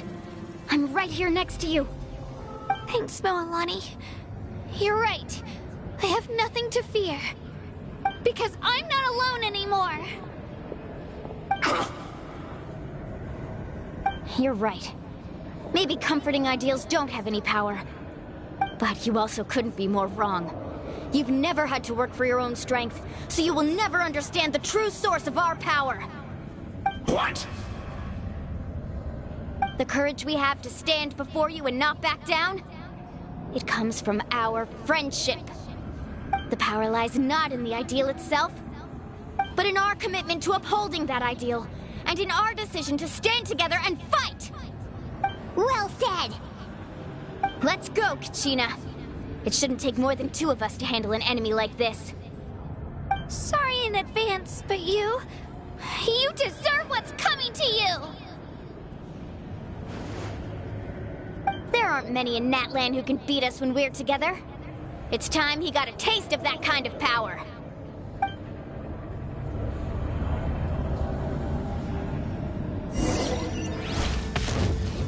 From the ashes to the power of flame.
what he gets for underestimating you two.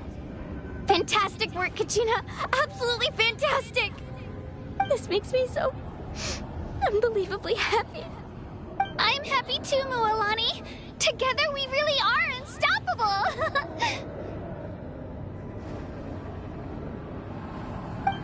Huh? What's happening?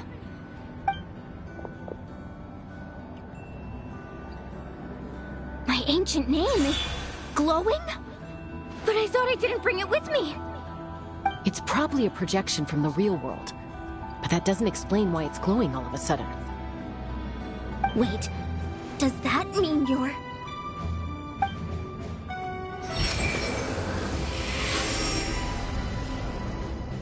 That was a bold move, diving headfirst into the fire to save your friend, especially in a place so overrun with abyssal corruption. Still, seeing you pull it off was really something. Everything you said was exactly right. As isolated individuals, we stand no chance against the power of the Abyss. It took years' worth of scars and lots of unnecessary suffering for me to understand that for myself. The Pyro Archon's plan will unite us as one. Everyone has a part to play. Only then will we have the power to defeat the strongest of foes. Who are you? Tupac, a warrior from the people of the Springs. I fought against the Abyss during the invasion 500 years ago. I've heard that name before. You were the giant who saved all of Natlan. Since you were able to awaken my words from your ancient name, that means you have fully embodied the aspirations of the Wayab. Under the name Umoja, you shall unite the tribes and save Natlan from its impending doom.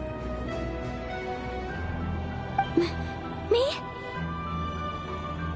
As long as blood still runs through your veins, even the tiniest spark of steel against stone can ignite a flame. Its blaze will become one with our vision for Natlan. Even amid everlasting darkness, our bonds remain eternal.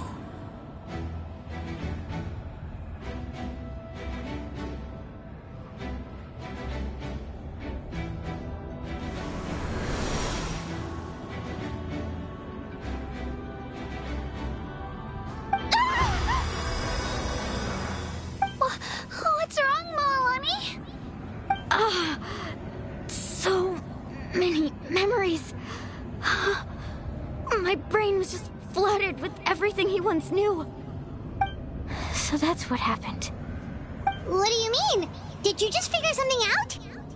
500 years ago, they foresaw the very crisis we're facing now. Efforts to save Natlan started all the way back then. We can go over the details once we get back. We shouldn't linger here longer than we have to.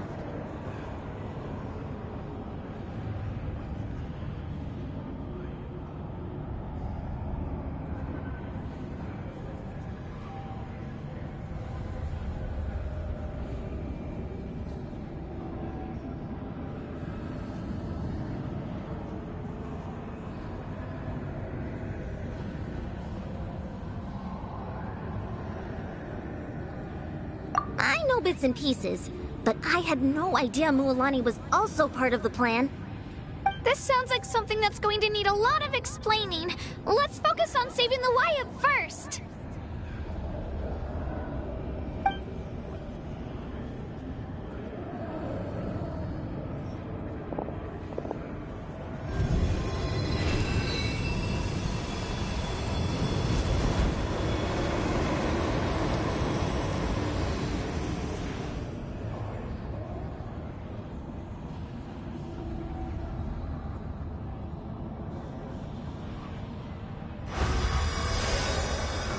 Okay, that should be enough.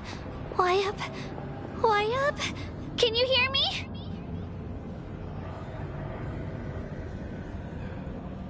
I hear your voice, Kachina, my dear child. Great. Well then, I'm afraid it's time to say goodbye. I just wanted to make sure you were okay before we leave, but we can't afford to stay here any longer.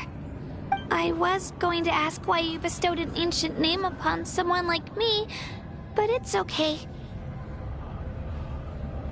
I'll keep searching within myself for the answer. I'll never stop trying to improve my strength. One day, I'll live up to the hero you saw in me. You are already an outstanding child in my eyes, Kachina. No matter what happens. Huh? You are all my most beloved children. It has always been my honor to protect and nurture you. Your ancient name is just that. A name. Much like your parents chose to name you Kachina, I also gave you a name, but it need not define you.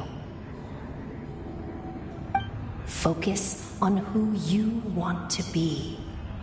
You are already worthy of your name. Now, you need only devote yourself to becoming a better you.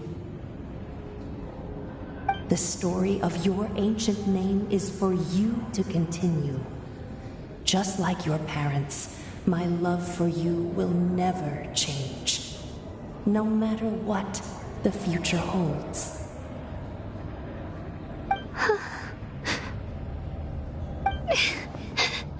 Thank you, Wyatt. It gladdens me to see the Pyro Archon's plan move another step towards completion. But it is time for you to leave this place. The situation here is getting worse. Go now, my children. Save Natlan on behalf of all you hold dear.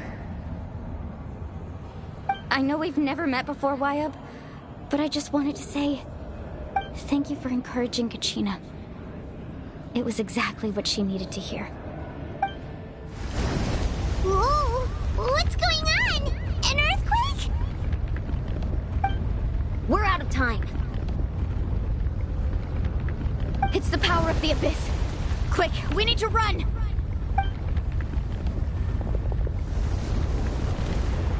It's a Sealy! The Sealy opened the way for us!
You've done well.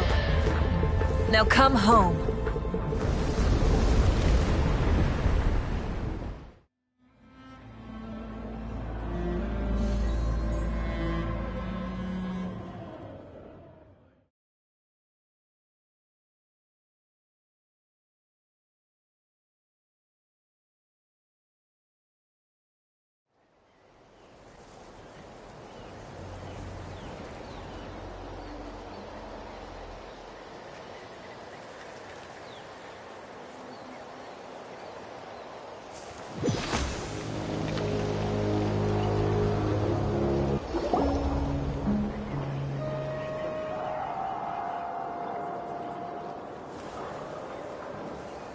We're back!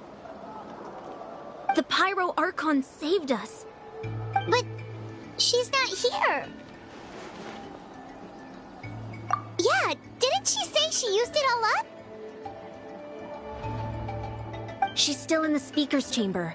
What we saw in the Night Kingdom was just her consciousness. So you're saying her consciousness did all that? Every great display of power comes at a price.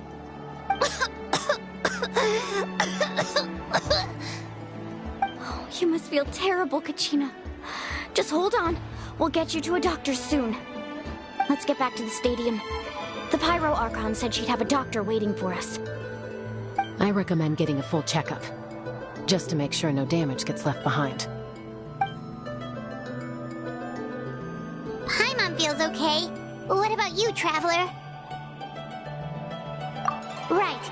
You always seem to do pretty well against the Abyss. Let's get going. We need to share what we learned in the Night Kingdom as well. Right. The Wyatt mentioned something about the Pyro Archon's plan. What is it exactly? I'll let her explain everything. We're all a part of the plan now. Every move we make from here on out will decide Natlan's ultimate fate.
There's a lot less stuff here than before.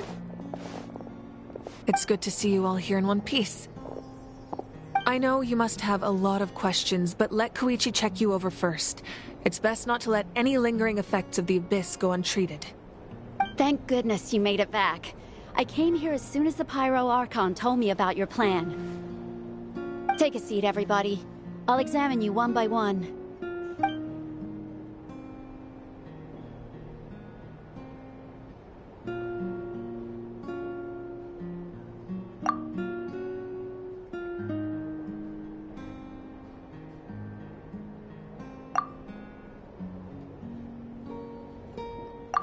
All right, that should do it for now. But just to be safe, I'll perform another checkup in a couple of days. I have to say, though, I've never seen anyone react to the Abyss like you, Traveler. It's like you're completely immune to its power. She's always been special like that. She can even purify its power. Wait, now that you mention it, Paimon doesn't think she's affected either.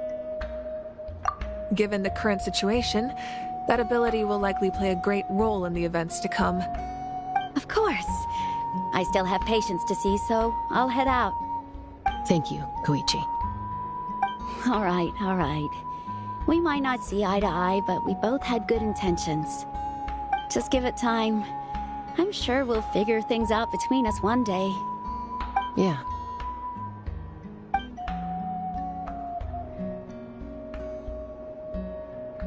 All right. There's so much to discuss, I don't even know where to begin. You've seen it for yourselves now. The devastation in the Night Kingdom. I'll get straight to the point. Natlan is on the verge of destruction. It's very possible our nation has less than a year before total devastation. Huh? No. That can't be true, can it? That's right. But I've only ever disclosed that fact to the handful of people working with me to save this nation. Our looming destruction is not a recent development, but the inevitable conclusion of the disaster the Abyss initiated 500 years ago. Mualani told us a little bit about that. 500 years ago, all the nations of Teyvat were invaded by the Abyss. Unlike the other nations, Natlan never had stable and deep-rooted ley lines, so we suffered the worst of the invasion. The battle against the Abyss was exceedingly long and brutal. In the end, victory came at the cost of our civilization and countless lives. Even then, it took centuries of solving the disasters caused by the Abyss to finally achieve the peace we know today. And still, this is but a superficial victory. The forces of the Abyss have merely been driven back underground. Their threat to Natlan remains as real as ever. I'd never have guessed. The problems plaguing the Night Kingdom are all the more complicated because that realm is essentially functioning as Natlan's ley lines. Immediately after the war, our calculations estimated that we would have a maximum of 500 years before the Night Kingdom was completely lost to the Abyss. But at that time, we were a nation of the destitute. Our people no longer believed in victory, nor did they hold hope for the future. Our civilization was dying, our faith crumbling, and the line of power passed down from the Wayab nearly severed. If we didn't bring the nation back together, it would be foolish to even dream of defeating the Abyss in the future. So, the Archon had a long and involved discussion with the heroes of each tribe, and finally came up with a 500-year-long plan to save Natlan. So that's what happened. After finding Kachina, I encountered a strange figure who gave me a series of new memories. Since the plan was mentioned in those memories, I guess I've been chosen to play an important role in it. But there's still something I don't understand. Those memories showed me the Pyro Archon from back then. And it was you. Huh? But that doesn't make any sense. The Pyro Archon is supposed to be human. It's impossible for a human to live that long. That's right. The hardest thing for humans to overcome has always been time. Or rather, the natural limitations of our lifespan. A god can extend a human's life by using a certain amount of divine power, or subjecting them to a curse. But, as we all know, Natlan doesn't have gods like that. We can only rely on our own methods. A human life is like a flame destined to be extinguished. 500 years ago, I placed my life within the sacred flame. Only by dying before my time could I have the chance to wake up again. So, in other words, this is your second life? Yes. We only managed to defeat the Abyss all those years ago because the tribes came together as one. If the Natlan of the future was to have a fighting chance, the Pyro Archons that came after the war had to rebuild the decimated tribes. The goal was to reunite the people and restore the strength of each tribe's Wayab. Once a tribe was back to its full strength, the tribe's Wayab would select a hero, indicating the tribe was once again ready for war. The Chosen would then stand by my side in defense of our nation, just like great heroes of old 500 years ago. So that means I'm one of the Chosen? That's right. You bear the ancient name Umoja, the same one held by the hero from your tribe 500 years ago. It means unity. After your adventure in the Night Kingdom, I trust you've come to fully understand the meaning of that name. So in other words, you always knew who the Wyabb were going to pick from each tribe? Yes. According to the plan, each tribe was supposed to have been fully restored by the time I awoke. But something went wrong along the way. The 6 heroes successfully inherited the ancient names from 500 years ago, but the intel regarding the plan wasn't passed on to them. Once again, it comes down to the deterioration of the Night Kingdom. Communication between the Sacred Flame and the Wyabb has been blocked.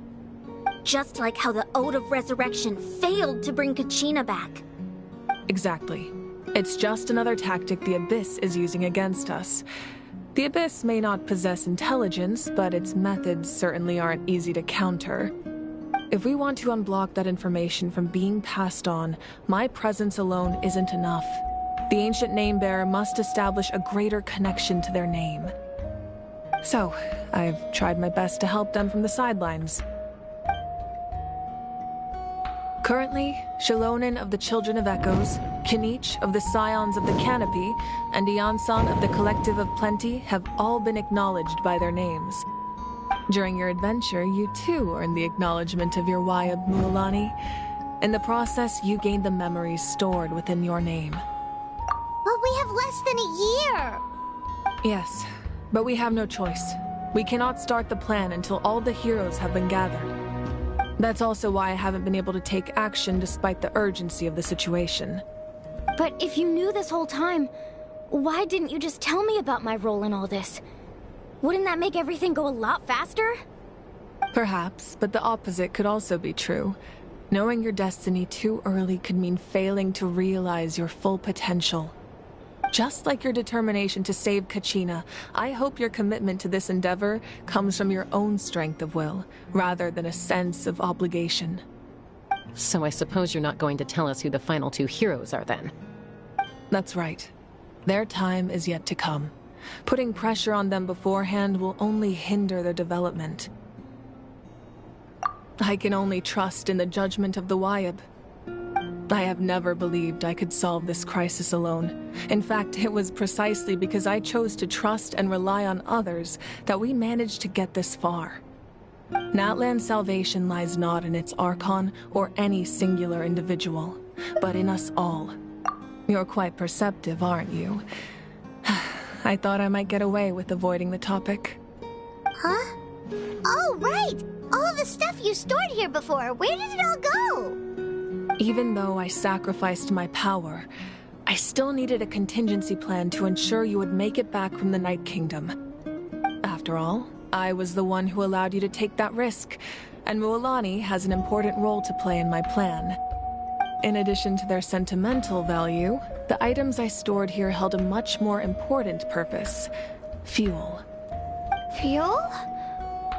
Ah, so back then, that's why you... Yes. The stories embodied by those items are certainly important, but there's an even more significant trait they all share. Every item belonged to a hero of Natlan. Over time, they became imbued with a certain amount of contending fire from being carried in battle. On their own, each item's power is limited, but together, their combined effect can prove quite useful in a dire situation. By burning those items, I was able to activate the contending fire stored within them to open the boundary between the 2 worlds. It was a rather crude approach, so all their power was depleted in an instant, as you can see. But weren't they all precious treasures? What about their stories? That's exactly why I dragged you all here. No matter what, I never wanted the Pyro Archon to have to use that power. Oh, I'm so sorry. You have nothing to be sorry for. You all deserve my thanks, actually.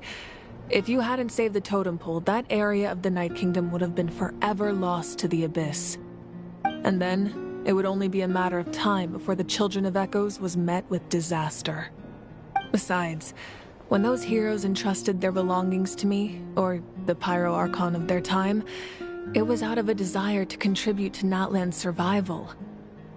If they knew those items helped save the present-day heroes of Natlan, they would not mourn their loss. Even when you put it that way, I still feel bad. There's no need. Remember what I told you about time? The people and the events of the past are never truly lost to us. We simply carry them with us in a different form. In that sense, we didn't lose anything at all. If you still have regrets, let them fuel your resolve in the battles to come. Your deeds will become new legends and nurture new forms of power just like the items once stored here. Well, we'd still like to return the favor. Well, if that's the case, just treat me to a drink sometime. Now that Kachina has returned, we can finally hold the victory feast and celebrate your team's triumph in the Night Warden Wars. And we could all use the rest, that's for sure. Plus, you'll be able to silence everyone who doubted you once and for all, Kachina. Still, now that I know the danger we're facing, having a victory feast doesn't feel right. Try not to let it get to you. It's important to stay calm. Worrying about it will only affect your judgment. All right. You should head out. I'll join you in a bit.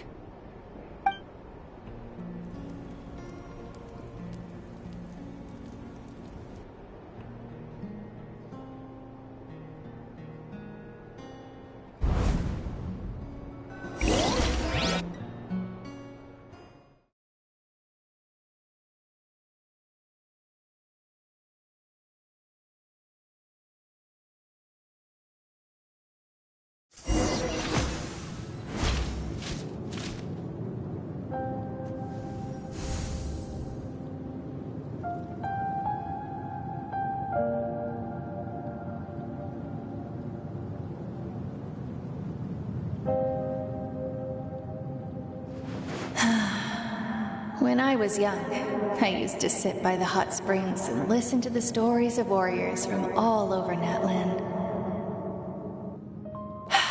They attract people from all walks of life. Friends come easy here, no matter what tribe you're from. The people of the springs have never claimed the hot springs as their own private property.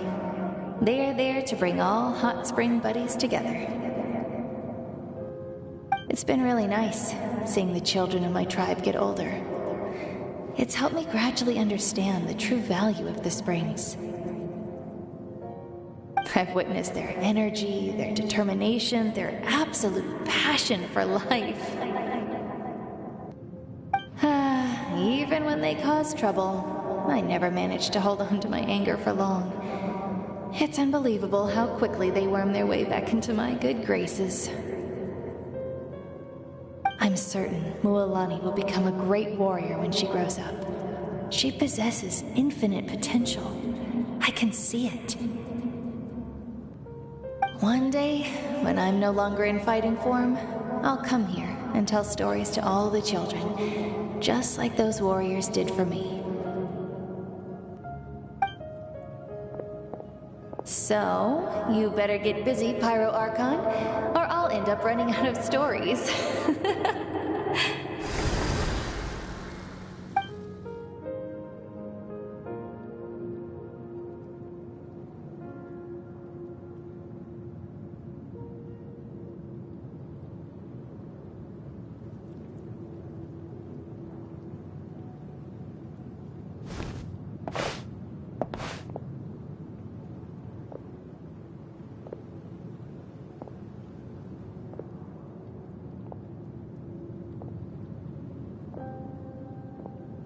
Our nation is engulfed in darkness. Our tribes stand divided, and yet you promise victory in the distant future.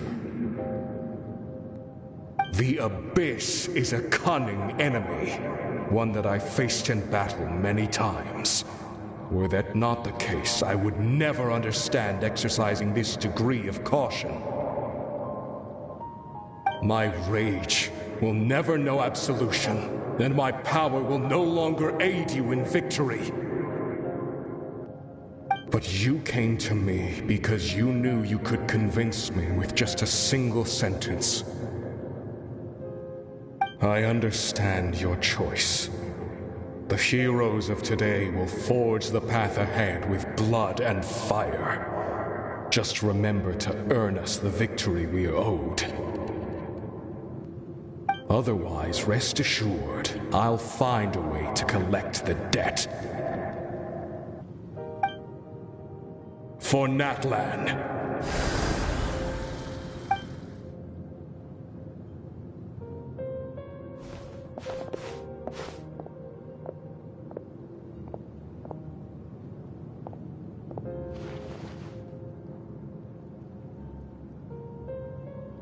So, you're gonna head 500 years in the future to serve as the Pyro Archon again?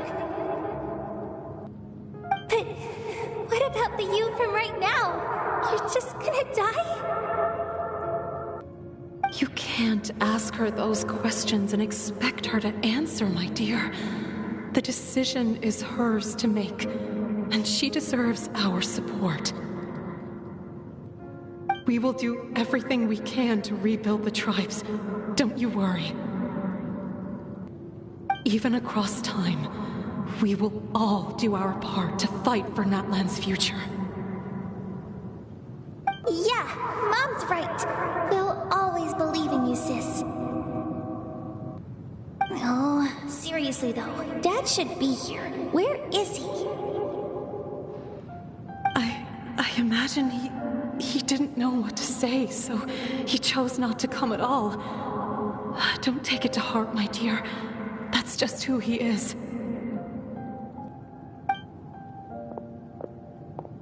Just remember, no matter what happens in the future, we will always love you.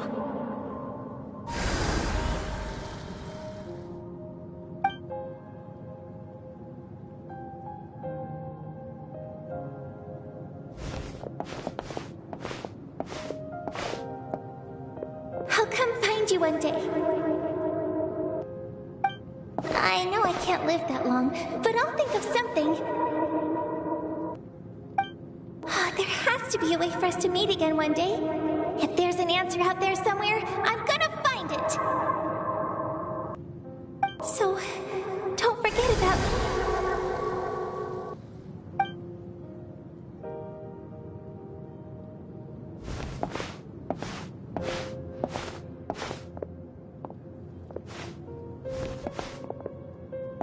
If that's your decision, then you have my full support, Archon.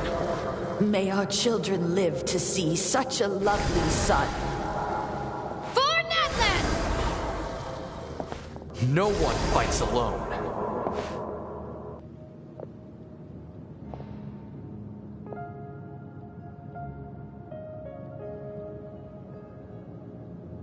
The rules are my legacy. They shall grant us the strength to overcome the next tragedy. War forged the 6 tribes, taught us how to fight, instilled in us what it means to love.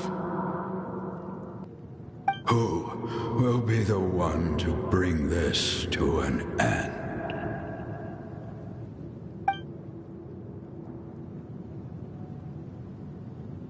We are the inheritors of memory and legend.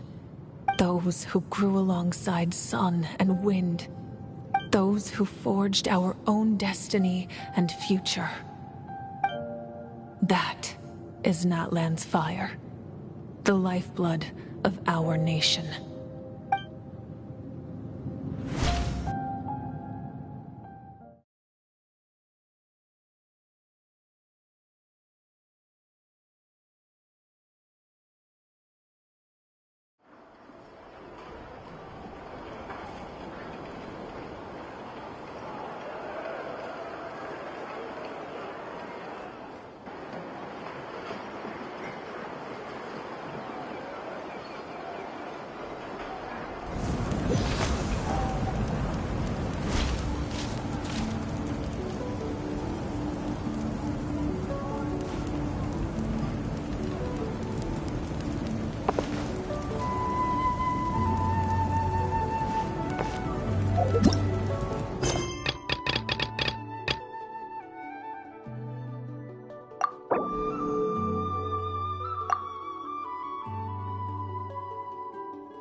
You here for the victory feast too? Oh, no. I knew Chaska would be here, so I just came to deliver some medicine. I was about to leave, actually. But no, it's not that I don't want to celebrate Kachina and the others. I'm so glad she made it back. It's just... well, I'll make things awkward if I'm around my sister right now. Ah, well, you two had a fight, so Paimon can understand. She didn't cause any trouble during your trip, right? Yeah, she was super helpful. She gave us a lot of useful information about the Abyss. That's good. That's all I needed to know. Is there a reason you asked? You were pretty outspoken when we first met, but now it's like you're holding something back. Maybe it seemed unreasonable, picking that fight with her before you left, but I did it for a reason. Her impulse to fight is extremely strong. Her mental strength helps her rein it in, but she still loses control sometimes. I had no idea what you might face in the Night Kingdom, so I didn't want to take any chances. So what you're saying is... Okay, so maybe it sounds a little stupid, but it works pretty well. It helps her keep her cool for a little while, at least. Anyway, I'm just glad you were able to make it back safe and sound. That's all I wanted. What? Do you really have to go that far? Can't you just talk it out? No way. Chaska never opens up about her own pain, especially to her family. She can't learn about this, or it'll be even harder to help her. I appreciate the understanding, and don't worry. I'll find a way to help her ease this burden. Anyway, I need to get going. Enjoy the celebration. Oh, and if you ever need a doctor, you know who to find. Huh. Who would have thought there was a deeper reason behind their arguing? In the end, it's all the Abyss's fault. Paimon's had enough of them.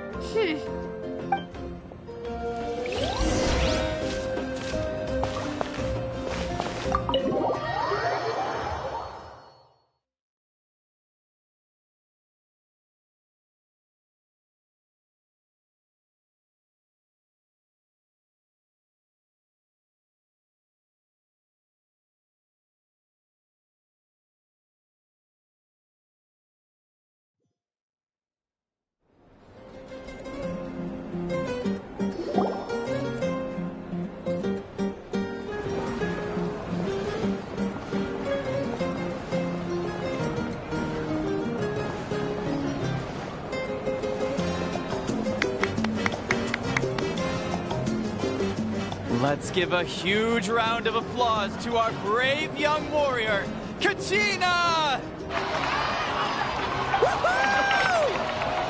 Well done, Kachina. Thank you, everyone. I'm so glad I finally made it. I always knew you could do it. With so much potential at your age, you have a great future ahead of you. You're one to talk. Don't think I didn't know you were the first person to abandon your team.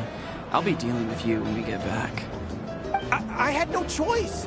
My friend invited me. I couldn't just say no. Oh, really? So you weren't just trying to get ahead in the first round? I wasn't, I swear. I just happened to find that bearer injured in the wild, so I stopped to bandage his wounds.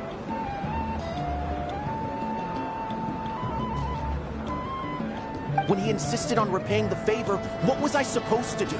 I'm just one person. I figured Kachina would have no trouble replacing me. But the fact of the matter is that after your departure, everyone else started thinking about swapping teams too. I'm really sorry, Kachina. It was wrong of us to abandon you like that. It's amazing that you still made it all the way through to the Night Warden Wars. That's the highest honor. So, what about you guys? Did you make it far? Our team captain drank too much the night before the competition and turned up late to the stadium on the day. We got disqualified.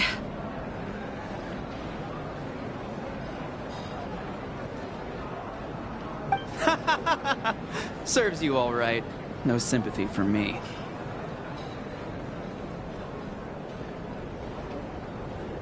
All right. There's no need to be like that, Uncle Pakal. Dear friends, I'd like to say a few words. Firstly, I'm grateful to my friends and our great Archon for helping to bring me back. This traveler and her companion Paimon are some of the strongest people I've ever met. If they were allowed to participate in the pilgrimage, I have no doubt that they'd win the whole thing. They've agreed to let me learn from them. With their help, I believe I can become even stronger still. And let's not forget my good friends, Moalani, Chaska, Kanich, and Ayan-san. They all helped the Traveler and Paimon figure out a way to bring me back from the Night Kingdom. They too deserve to be called our heroes, so please give another round of applause for them. Thank you so much. Well said! I'll drink to that. How does it feel being a hero, Kachina?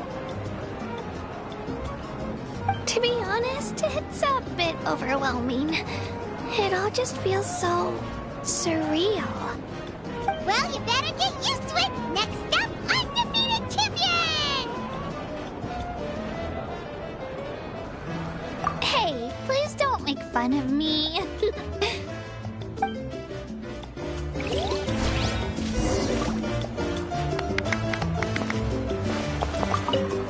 My apologies.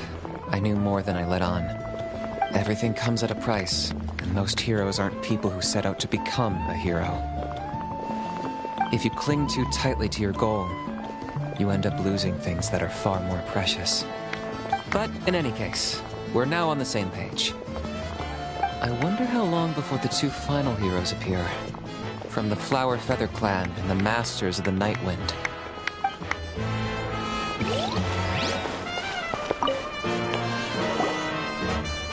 You're here. Have some fruit juice. I got it specially for you two. How did you know? That's Paimon's favorite! You look like you've still got questions. Ask away. Because they had their own lives to live.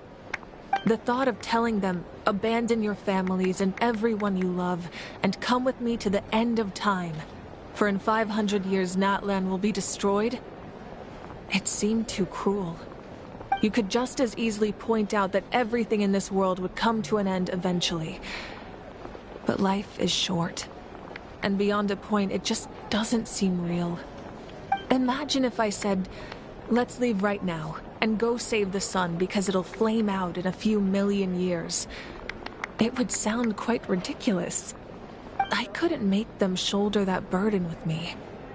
Besides, every generation will have its heroes, this one included. The plan could still work without them. Or, of course, without me. But since I was the one who came up with the plan, I felt duty-bound to see it through to the end. Paimon's suddenly remembering that portrait in your room. Was that your family from back then? Yes, it was. So when you asked me who my sister grew up to be, the truth is that very little information survives. From what I've been able to piece together, I can conclude with a reasonable degree of confidence that she ended up as an architect and artist. She played an instrumental role in rebuilding the scions of the Canopy tribe, designing and building many houses. But of course, none of her buildings are around anymore. Still, it was an impressive achievement, and I'm very proud of her. You feel loss keenly. It seems to stir up feelings of regret in you. But this is something I have long since come to terms with. This is a war, and there can be no war without loss. I am already far more fortunate than those who lost their lives to the Abyss. The people of Natlan look to me as their Archon, and the weight of their expectations is mine to bear. I must see our fate through to the very end, no matter what I may find there.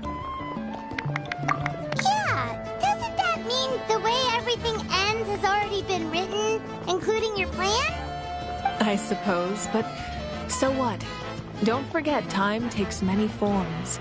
The past, present, and future coexist, and all are equally important. Even if the future ends in destruction, there's still no reason to give up on the here and now. And it's precisely because we humans cannot know our fate that we will never give up on our struggle. This is a pivotal moment. We are still 2 heroes short.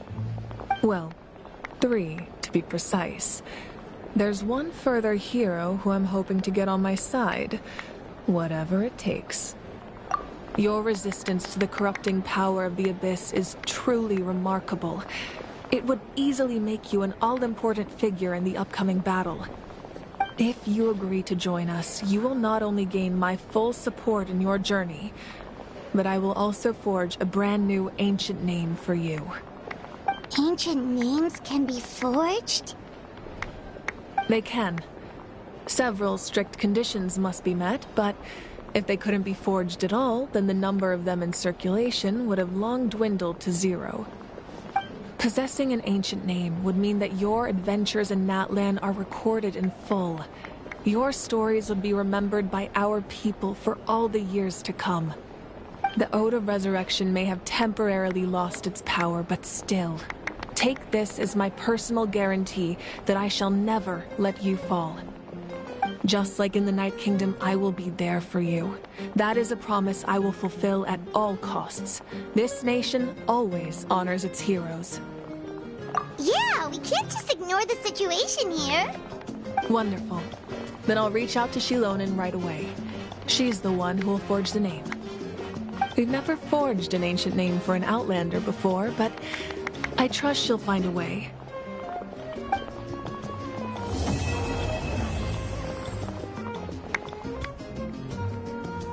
My lord, we've received word that the Pyro Archon has lost much of her power. Although your injury complicates things, this is most certainly the opportune time to seize the Gnosis. Victory and defeat are rules, not outcomes. I have never taken advantage of an opponent in a time of weakness, and I don't intend to start now. As for you, I must confess, I did not expect that little trick of yours to save the day. No matter how dense the fog, as long as the sun remains, we cannot turn day into night. She could have dispelled it. She simply chose not to. You don't have much time, and you're injured on top of that. What do you plan to do next? I'm beginning to see just how useful you may turn out to be. You heard something from here, didn't you?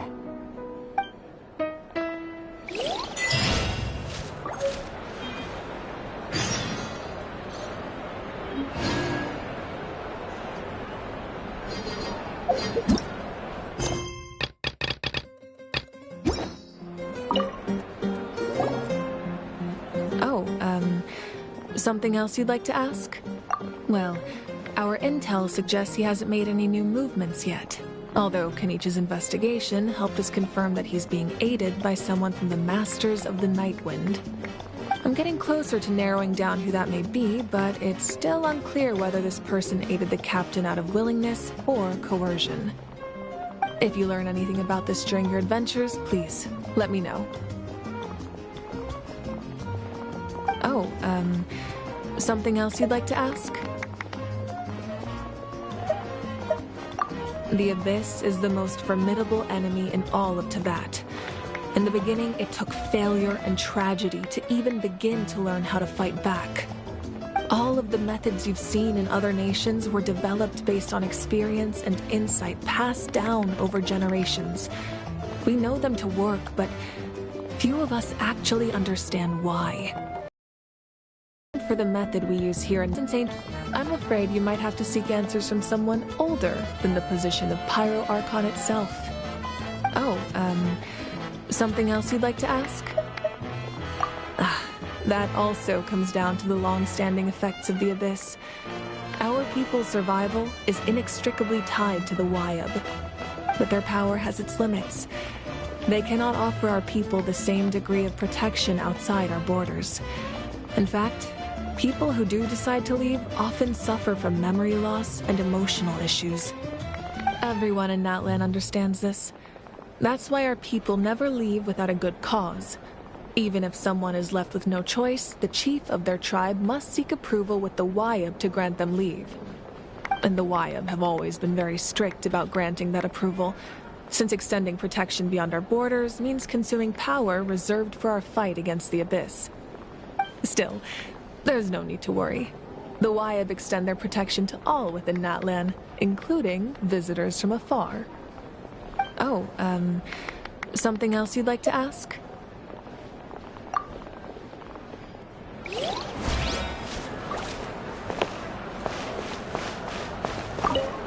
It's rare to meet travelers as strong and brave as yourselves. I raise my glass to you. Anyway, my sister's already gone back to our tribe. She has patients to treat. Oh, we actually ran into her on the way here and, well, Paimon just thinks she really cares about you. Yeah, I'm planning on visiting home myself in a few days. To tell her and the rest of the family that they need to be extra careful. I just hope they take it seriously. The Abyss has likely sensed your arrival in Natlan by now. So exercise caution on your adventures as well.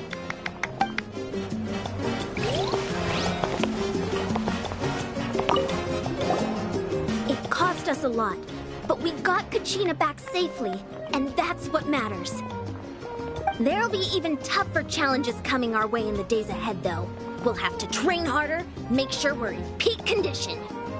That includes you, Paimon. I can do a special one-off session to show you the ropes. Interested? No thanks.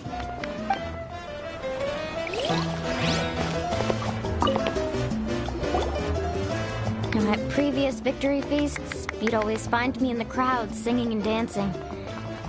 But after what I found out today, it's too much.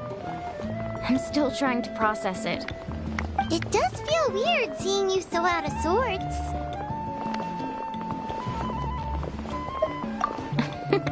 Is this another pearl of wisdom based on your adventuring experience? Well, Paimon agrees with the Traveler. Everyone's come together to celebrate Kachina's achievements. That's gotta be a first. You're right. Kachina looks really happy.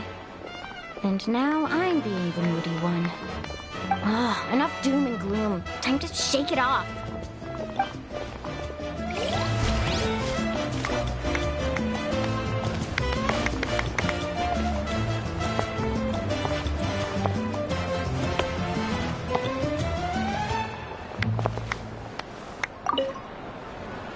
All right, Kachina. Let's party! I'm a little embarrassed. Don't be. Come on, you're the star of the show today.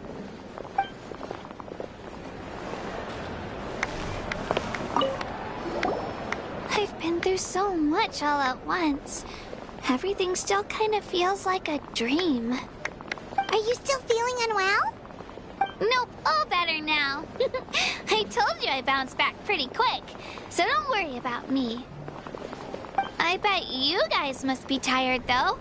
Make sure you get some good rest tonight. You gotta recharge so you'll be in the mood to have fun.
I had them stay here to keep an eye on things, so I'm glad that my intuition turned out to be correct.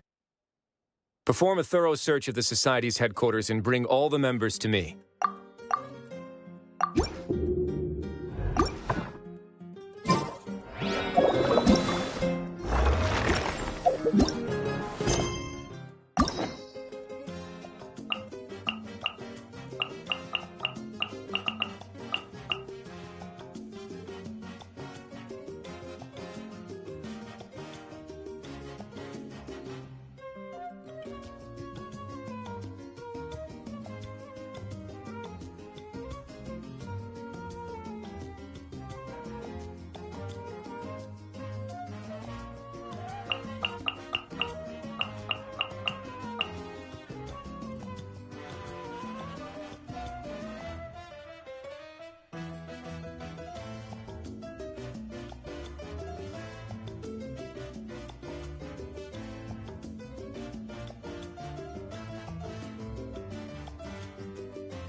recently, it sure feels good to come back to visit the people of the springs.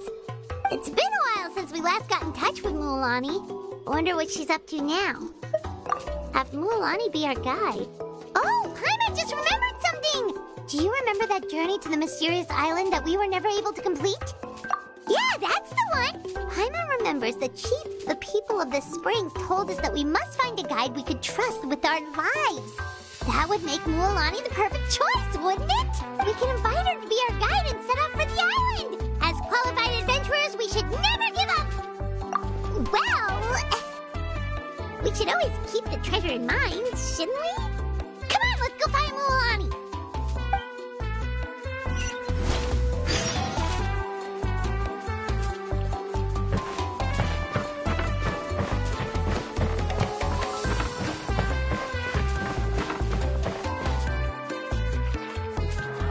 Sorry, we don't carry any black swimming floaters here. But why? Black floaters look really cool. May I ask whether you've had some bad luck lately? Well, yeah, sorta. The last pair of black floaters I bought ended up getting bitten by Koholosaur. I nearly drowned. Which is why I want to buy some new ones. I knew it. I specifically asked an expert from the Masters of the Nightwind about this once. Black floaters bring bad luck. Really? Also, have you by any chance become a mosquito magnet? Or found yourself overheating? Maybe even suffering a little heat stroke? Yeah, that's exactly how I've been feeling. It's all starting to make sense now. In that case, I'd recommend either pink or blue swimming floaters. According to the experts, bright colors can not only lift your mood, but also bring good luck. I'll even offer you a discount if you'd like. Just see it as a way of celebrating your luck taking a turn for the better. You'd really do that? Then I'll take one of each. You got it.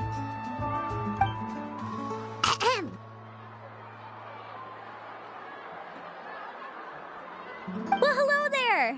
If it isn't the Traveler in Paimon. It's been a while, Mualani! Was all that stuff you were saying just now really true? Do pink and blue floaters really bring good luck? Of course. I know a friend who nearly drowned once, but because she was wearing blue floaters, a group of Koholosaurs came to the rescue and brought her back to shore. Whoa, for real? But let's get back to why you're here. Are you looking to buy some water sports products? Come on, don't be strangers now.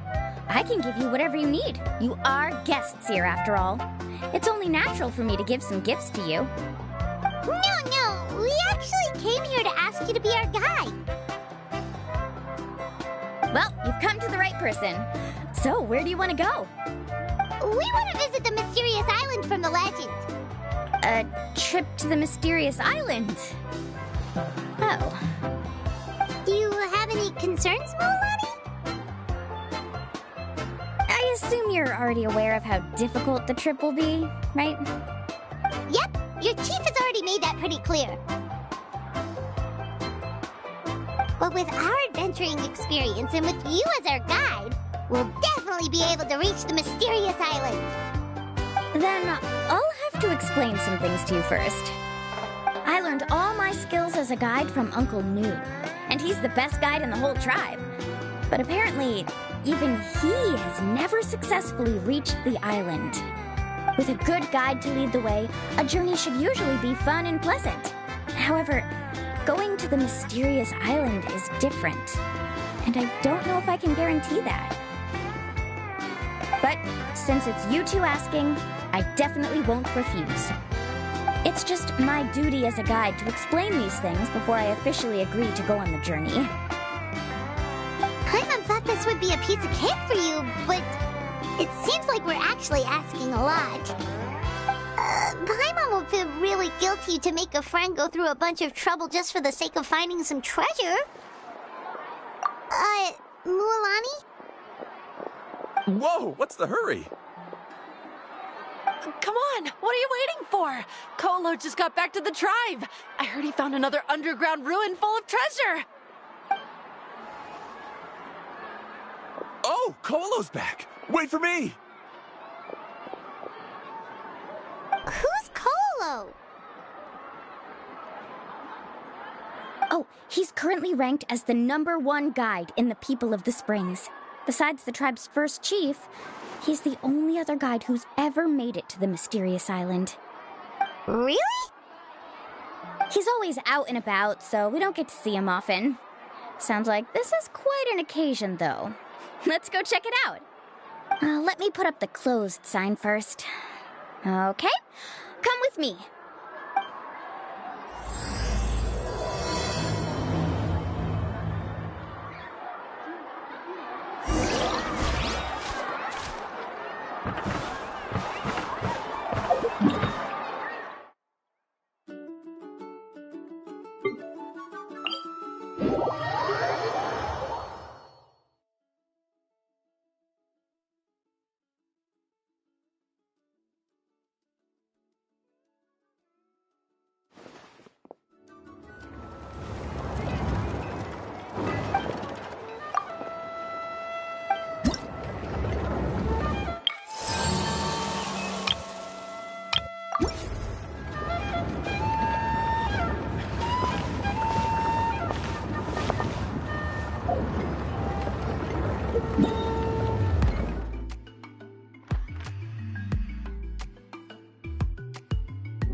You